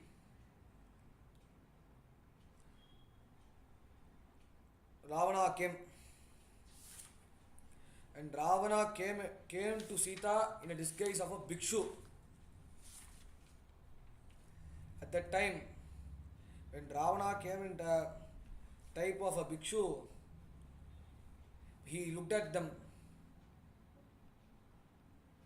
एतावनुपचितो वृत्तौ स्तनोत्तालफलोपमौ चारुस्मिते चारुधि चारुनेत्रमिनास्ति मनोहरति मे कान्ते नदीकूलमिवाम्बसा. At that time he came in a disguise of a hermit and he asked Sita, and you seem to be very brave, and that too in this dense forest, lot of wild animals there circulating over there, lot of rakshasas over there, and how could you stay unperturbed? And that too, you look very, very beautiful, you look very glamorous, and you glamorous damsel, how could you stay unperturbed in this dense forest? And whom do you really rely on? And how could you stay unperturbed in this forest, which Ravana asked? And she found it very disgusting to speak with that person, and she was scared that if I didn't reply, this hermit would curse me. To get relieved of that curse, she started telling her own story. This actually shows us the dharma that we must not tell our story to unauthorized person, a person who has no reference and no relevance with us, and see what kind of a downfall Sita is gonna face by telling her entire story. And that has made Ravana to tell that, don't worry, you don't stay in this forest, better you come to Lanka, there lot of pleasures will be given to you. You would be equal to that queen of Lanka, which Ravana tells everything. And then she was forced to tell, and she told everything that her husband went to forest, just 15-20 minutes he would come over there. And then she was about to give a bhiksha, she was about to give whatever she had in the kitchen to Ravana, and the hermit offered everything, and he told, I don't come for bhiksha, you know who am I? Then he laughed voraciously and revealed that I am Ravan. I have 10 heads. Then slowly 10 heads manifested. Dasasho Vimshati Bhujaha, and 20 heads all manifested. By looking at that form, Sita was scared, and he further addressed Sita that, Sita, what I told you, please come to Lanka. You don't stay in this forest. And why do you rely on Rama? Look at me. I have raised this. I have lifted Himalayas. I have lifted Kailash. At that too, Parameshwar and Parvati both were seated. When they were seated, I lifted the Mount Kailash, and I lifted Meru, and I played with all those mountains. Look at my progress, look at my Prabhava, look at my Paurusha.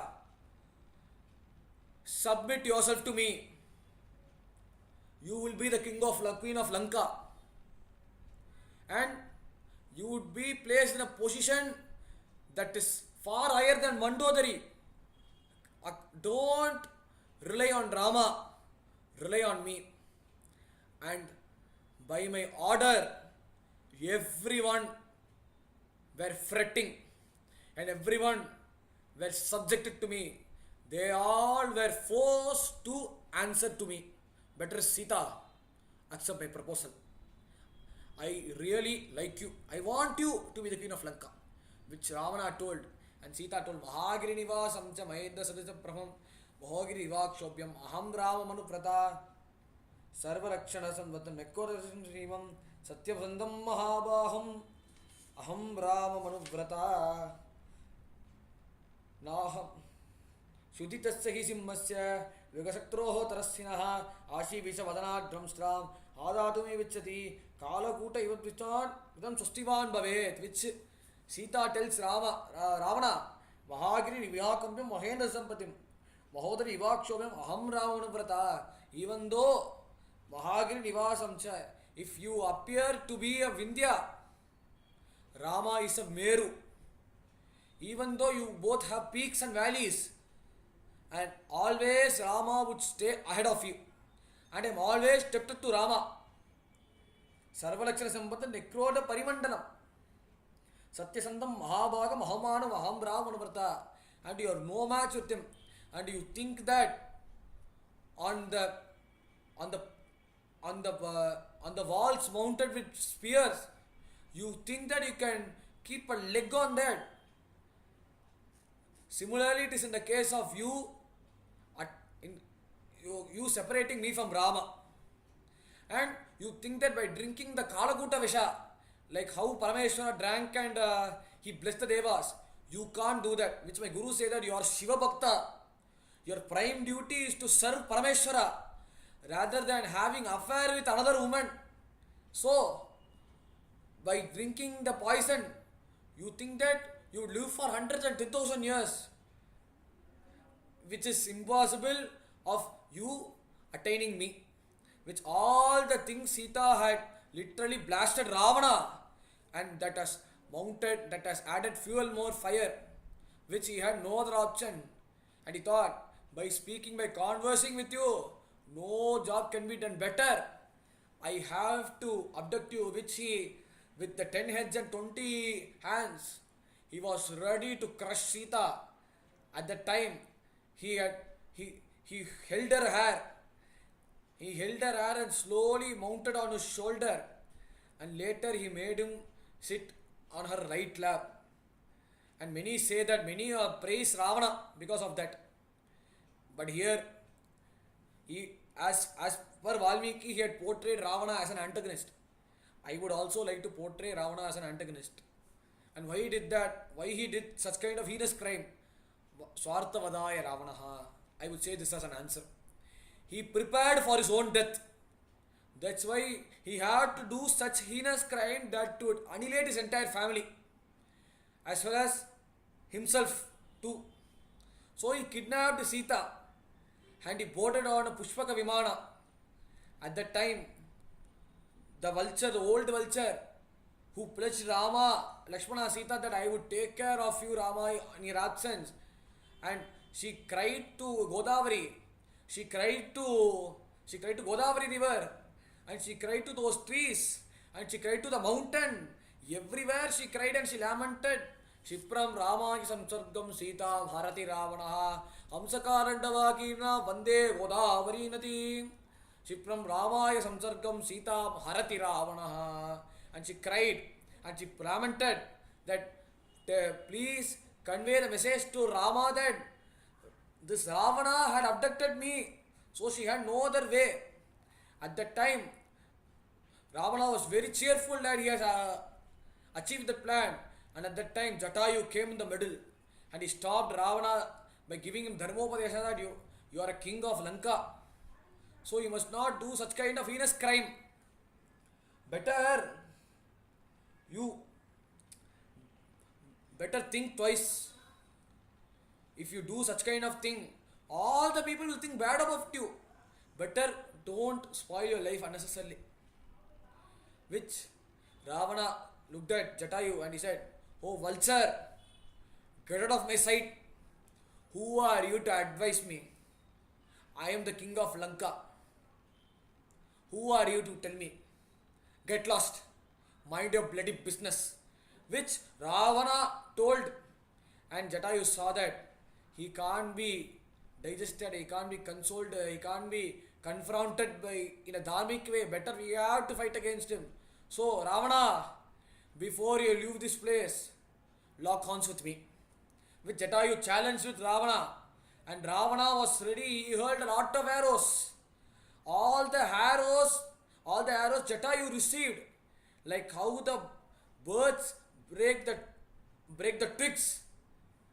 The same kind Jatayu broke all the arrows that has been showered by Ravana, and he fought valiantly with Ravana. And what can you say? Very old vulture with a youngster Ravana compared to his age. I am saying not a youngster. I can say he lived for 10 crore years. He was at the time around I can say 10 crores, and Jatayu was above that. There was a combat between Jatayu and Ravana, and Ravana was no match to Jatayu. He couldn't subdue Jatayu. Jatayu with his two nails killed all the horses, and he killed the charioteer, and he broke the bill by saying that with this, he broke the bow, and by saying that with this bow you showered a valley of arrows. Better you won't permanently break those, won't shower any arrows. Better I break the will, which he broke the bow. When he broke the bow, he broke all the weapons, and Ravana had no other choice, and he also he also pulled all the 10 heads. When he pulled all the 10 heads, the 10 heads again mounted, and he started laughing voraciously, and that also created a threat in Jatayu, and he also cut all the 20 hands. The 20 hands again regrew, and Ravana thought, we have to put an end to this ugly vulture, this old vulture. Then he thought for a while. Then he took a sword from that has been received from Parameshwara, that is Chandrahas. As Parameshwara blessed Ravana that if you have that sword, you would remain ever victorious. Then he clasped Jatayu's legs, and Jatayu was about to kill Ravana about to scratch Ravana, and Ravana knew Jatayu's strength. His strength relied on both first on his wings and another on his feet. Then slowly Ravana cut Jatayu's feet. With the help of feet only you are able to scratch me. You won't have any feet. You better be lame. And he also had the two wings which would slap Ravana. And you broke all my ornaments, you broke all my armors. So it's better I cut all your armor. I cut all your wings, which Ravana cut the wings of Jatayu, and Sita slowly clasped Jatayu, and she touched Jatayu. And why? Because whatever Ravana had given was a lethal blow, fatal blow, and because of Sita's touch, Jatayu holded his breath, such that he would take care of, such that he would be in a position to convey the news to Rama. And at that time, Rama, after killing Maricha, he returned, and Lakshmana came empty-handed. He looked at Lakshmana about the news and incident happened, and he berated Lakshmana for his act. And Rama was ever unconsolable. He asked the Godavari Nadi, he asked the Godavari river, and he asked the flowers that bore all kind of flowers which Sita liked, and he asked the fruit, that is the jamun fruit. He asked the fruit of the jambu palam, that is the jamun fruit, which Sita used to eat, which Sita used to ask. He asked everything to tell him the whereabouts of Sita. Nobody answered. Everyone were quite pin drop silent because of Ravana's atrocities. They were bound to Ravana, as because of his penance, he had controlled the entire universe. And Rama left his human activity by looking at the boulders, by looking at the mountains. He cried, where is Sita, where is Sita, where is Sita, where was Sita, which he searched, and no answer received from anyone. And he raised this, he asked Lakshmana, give me my bow. Then he asked Lakshmana the bow, and he later pledged that Nashayami Jagatsarvam Trailoke Chacharacharam. As the flora, fauna, as well as the mountains, in that you all resemble as gods. As you have failed to answer my question, as you are currently witnessing my suffering, Trailoke Characharam Nashayami Jagatsarvam, I would destroy the entire universe. I would create another samhara. I would dissolve the universe. Don't ever mess with me. Tell me where is Sita, or else I will destroy the universe. And that is my pledge which Rama was about to take. Lakshmana stopped and pacified Rama, and he was the person to guide Rama. By Lakshmana's guidance, he saw a very big vulture, and Rama lost his temper and he thought that it was that vulture who had devoured Sita. Better you would say that, slay him. While he went very, very closer, Jatayu spoke, Rama, I am your Jatayu. I had been mercilessly, ruthlessly killed by Ravana. As Ravana abducted our Sita, I was in a position by not caring about my age. I was least concerned about my age. So my prime duty is to protect our children. So she was like my children. I was about to fight. I tried my best to fight with Ravana. At last he had cut my two wings, my two legs, and he had pierced me, and he had put an end to my life. And that was the way he had abducted Sita, which he told the news, and later he had breathed his last. And Rama kept Jatayu on his lap, and he told Lakshmana,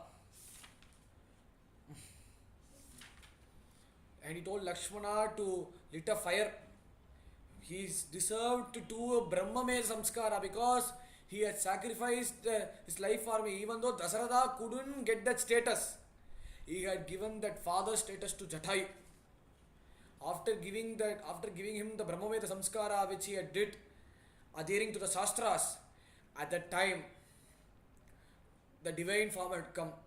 Yagati sarva bhutana ahitagneshu yagatihi अपरावर्तितायां च याश्च ब्रूहि प्रदायिता मया त्वम् अभ्युज्ञातः गच्छ लोकानुक्रमात् घृतराज महासत्त्व संस्कृतश्च मया च ते या गतिं सर्वभूतानां आहिताग्नेषु या गतिः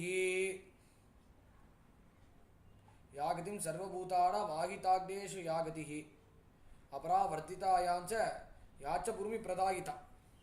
That I am here to give you hundreds and thousands of land. I mean, for the person who did hundreds and thousands or donated hundreds of thousands of land, he was deserved to do a Brahmaveda Samskara. But here, Mayatvam Abhyanuknyata Gachaloka Anukraman, for your sacrifice, you can go anywhere. Griddharaja Mahasatta Samskritasta Mayachata. He had given him the pass. As many people would stop you.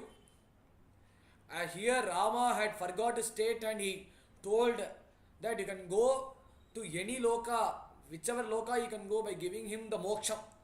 As with that, here we conclude Jatayu Moksha. And later, Rama, with his half-hearted mind, after performing the samskara to Jatayu, by after performing his shraddha to Dasaratha as well as his father Jatayu, his stepfather Jatayu, both by performing their karma, Rama was ready. Rama was about to leave Godavari. At that time, a big monster appeared. Kapanda Udare Mukam was ready to devour Rama and Lakshmana. And by Lakshmana's advice, Rama chopped Kabanda's hands, and slowly Kabanda, before he was about to leave the world, he told Rama to bury him alive. By burying him alive, his curse would be resolved. And by mentioning his story of his misbehavior with Stula Siras, and that has resulted him to attain the state of Rakshasatva.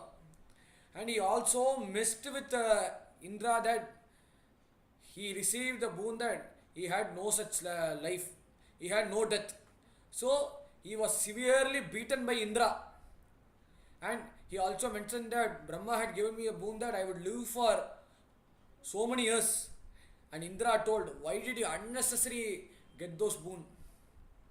And he asked, what shall I do in this world? I can't see the world. So his head has went inside the stomach. So Indra blessed him with eyes, and I need to eat something.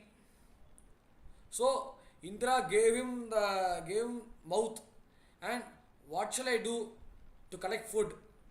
And Indra also blessed him with 2 hands, which Indra gave him some life to Kabanda, and later he was wandering around this Panchavati forest to,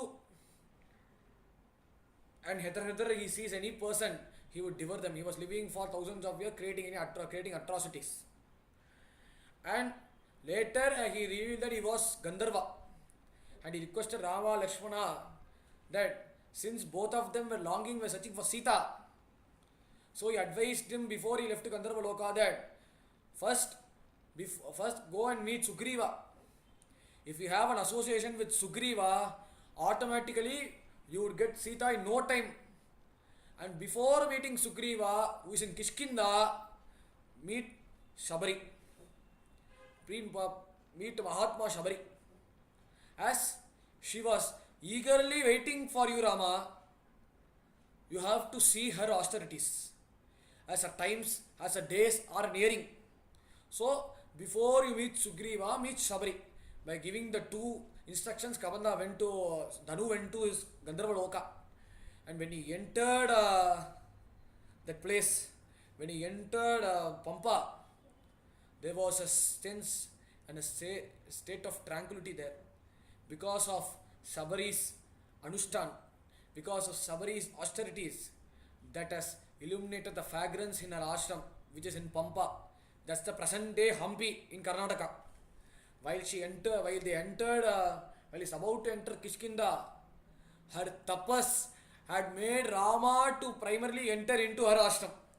When she entered into her ashram, Rama was about to offer obedience to Sabari. Instead, Sabari offered obedience to Rama. And whatever the fruits and whatever the things which he had for so many years of austerity, for 4 many years of service she did to Matanga Maharishi. Previously, she was a human from a hunter clad, and she used to hunt animals ferociously.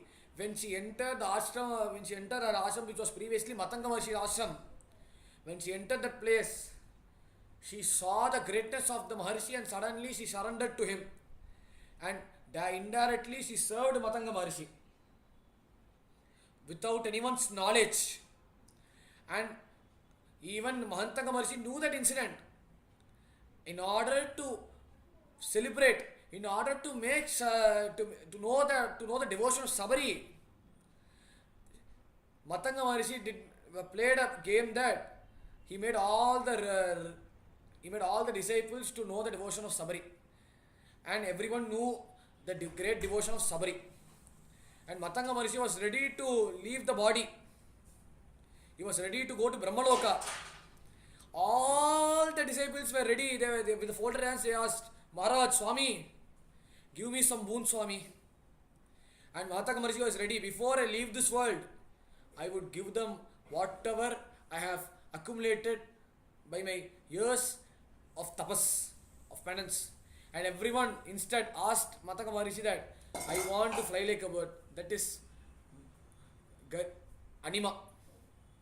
And I want to stand like a Vebik mentioned in the cartoon universe. I want to increase my body size, Mahima. I want to increase my height, Mahima. And I want to increase my weight. I want to increase my weight, Garima. And I want to decrease my weight, Lagima. Many people were asking for that. And everyone asked for that, and he was forced. I couldn't even educate those people, even though I taught them Vedas and Shastras, everything. They didn't know the essence. Instead, they were behaving like a businessman. So whatever the things he had acquired, he gave them. Like how a person gives a 5 rupee, 10 rupees to a beggar. The same manner Matanga Maharishi gave all the siddhis to those disciples. And slowly Shabari came with folded hands. She knew about her Gurunada would be leaving to Brahmaloka. And he also asked her, Shabari, what do you want? You can ask anything from me. I can give you anything. And she smiled. Oh Maharaj, oh Swami, you know everything compared to me. So you give me what is good for me. What is best for me, you please give me. So Matanga Maharishi, out of compassion, gave her a Taraka mantra that would he initiated her Ramanama Upadesa. The moment he initiated Ravana Upadesa, Sabari was little curious to know the meaning of the mantra. And Matanga Maharishi told, this would give you higher benefits. You want to know the meaning? You will know it in a lifetime. You will know it in your later years. Which by telling that, Matanga Maharishi dropped his body and he went to Brahmaloka. And for so many years of austerity, she was preserving the Homa which was performed by Matanga Maharishi. And she was simply chanting Rama, Rama, Rama, Rama, Rama, Rama, Rama, Rama. By not looking at the time, by not looking at people, they were all literally commenting on her. How many years you have been waiting? In Tamil you say, Devudu Kathintrika. How many years you are waiting? You always chant that Rama, Rama, Rama, Rama continuously. When will that person come? Your Gurunatha had literally lied to you. What's the point in following these austerities? Stop it, stop it. By hearing that, she was unperturbed. She was continuously chanting Rama, Rama, Rama, Rama, Rama, Rama, Rama. Later years, and that Ramanama, which was, and the later Ramanama came as Ramachandra Prabhu, as Ramabiran.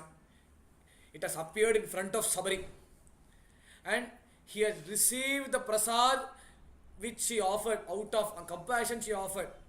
And many say that she bit half of the grape and kharjur and gave it to Rama, which I totally neglected, which I am totally against it. She was a disciple of Matanga Maharishi.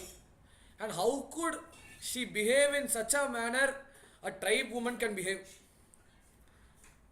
Since she was a disciple of Matanga Maharishi, she also knew the Dharma and Shastras which her Guru had followed. So she offered all the flowers, all the fruits to Rama. And Rama asked, Kachite Vichida Vignaha, Kachite Vardate Tapaha, Kachite Niyamakrodaha, Ars Tabodane.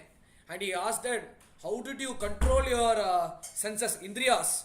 And how did you win over food?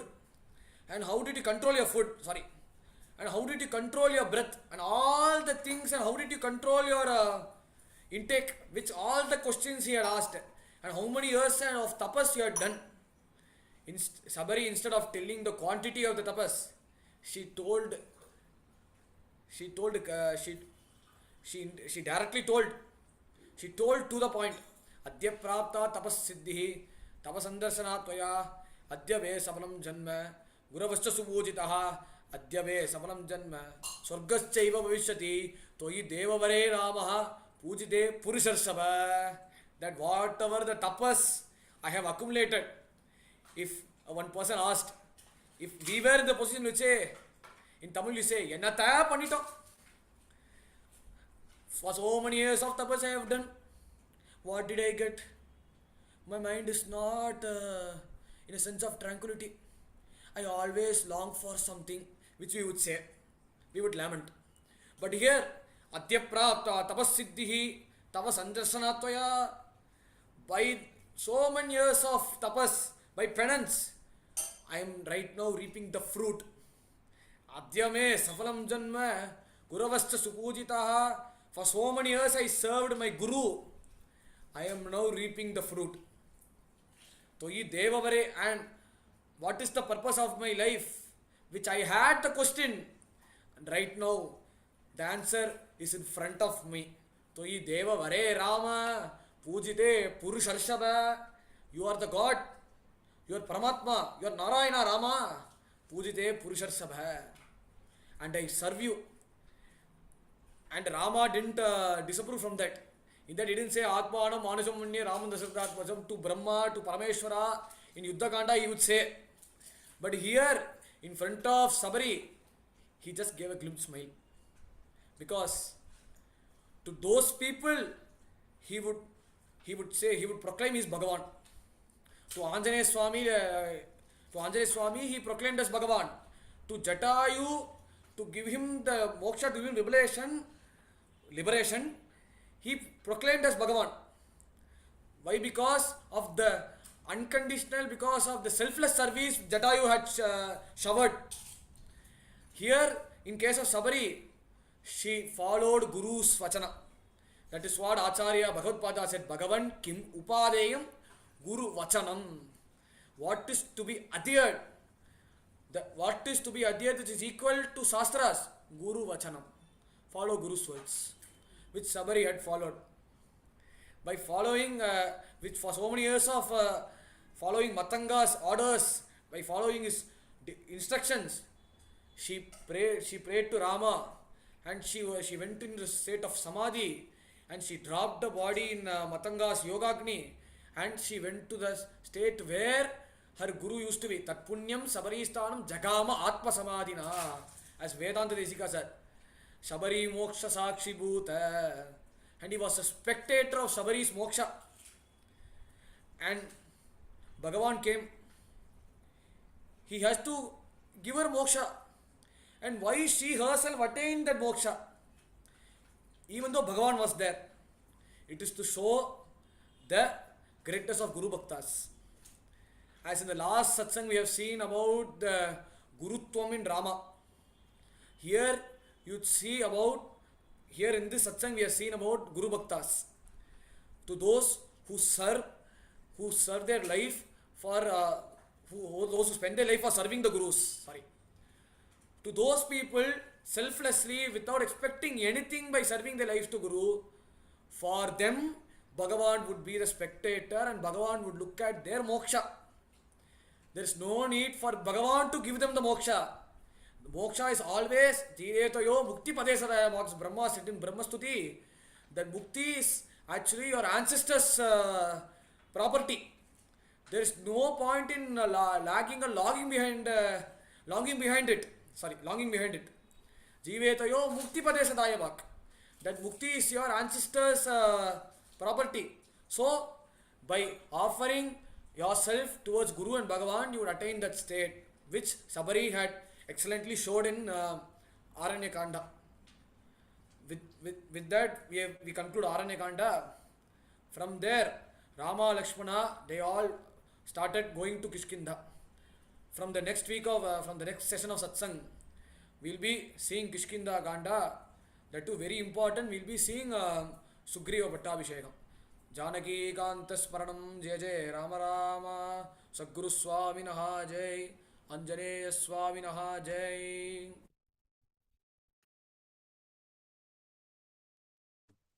சூப்பர்டா தீபக், அழகு. ஜட்டாயு மோக்ஷம், அதாவது இது ஒரு பிராணி, அதாவது ஒரு மனுஷனா இல்லாம ஒரு ஜந்துவுக்கு சம்ஸ்காரம் பண்றது, அந்திம சம்ஸ்காரம், அது பெரிய, அது பகவானே பண்றது எவ்வளவு பெரிய கொடுப்பன. சூப்பர், நல்ல ப்ளஸ். அந்த அங்கங்க அந்த ஸ்லோகங்கள் சொல்லிட்டு அதோட பொருள், அதோட அர்த்தம் எல்லாம் சொல்லி, ஆஹா, இது கேட்டாலே, அதாவது எனக்கு ஒருத்தர் சொன்னார், ஜட்டாயு மோக்ஷம் அண்ட் சபரி மோக்ஷம் கேட்டாலே நம்மளுக்கும் மோக்ஷம் கிடைக்கும். அது ஒரு it's indication that you are there to, you're இந்த லைன், கியூல இருக்கிறேன்ற அர்த்தம். ஸோ எனக்கு மகத் பாகியம். இந்த ராமாயணம் அட்வான்டேஜ் என்னன்னா, ராமாயணம் கேட்குறப்போ பக்கத்துல ஆஞ்சநேயர் வந்துருவார், எங்க ராமாயணம் நடந்தாலுமே. So thanks to you. எங்க ஆத்துல எனக்கு ஆஞ்சநேயர் கேட்டுட்டு இருந்திருப்பார். வெரி நைஸ், ரொம்ப அழகு, ரொம்ப ரொம்ப அழகு, சூப்பர். தேங்க்யூ கண்ணா, காட் பிளெஸ் யூ.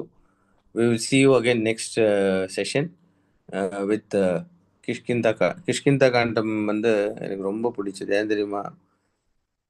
நான் I spent a part of my life in Hampi, Tungabhadra Dam, the land of Kishkinta. அந்த கிஷ்கிந்தா பர்வத, மால்யவந்தா, கிஷ்கிந்தா, அங்க ஆக்சுவலி ஹம்பியில் ஒரு வைட்டா ஒரு லைன் போகுது. ஓகேயா? இட்ஸ் அ பாறை, இட்ஸ் அ ராக். அது என்ன நம்பிக்கை அப்படின்னா, சீதா மாதா போரிச்ச அவரோட புடவையோட தலைப்பு அதில் வந்து பட்டிருக்கு. So she is giving an indication that she passed through this. அங்க பார்த்தா அதிசயம் நிறைய யூனோ வானரர் இருக்காங்க, நிறைய குரங்கு. அந்த கிஷ்கிந்தா ஹம்பி முடிஞ்சா போய் பாரு.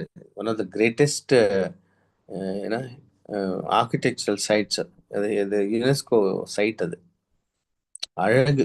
புரந்தரதாச மண்டபம் இருக்கு. புரந்தரதாசரோட ஐ மீன் அப்புறம் வியாசராயர், அதாவது நிறைய காம்போஸ் பண்ணிருக்கார். அந்த அந்த யந்திரோத்தாரக ஹனுமந்தா அப்படின்ட்டு அங்க யந்திரத்திலே ஒரு ஹனுமந்த ஆஞ்சநேயர் இருக்கார். ரொம்ப சக்தி வாய்ந்த ஒரு ஆஞ்சநேயர்.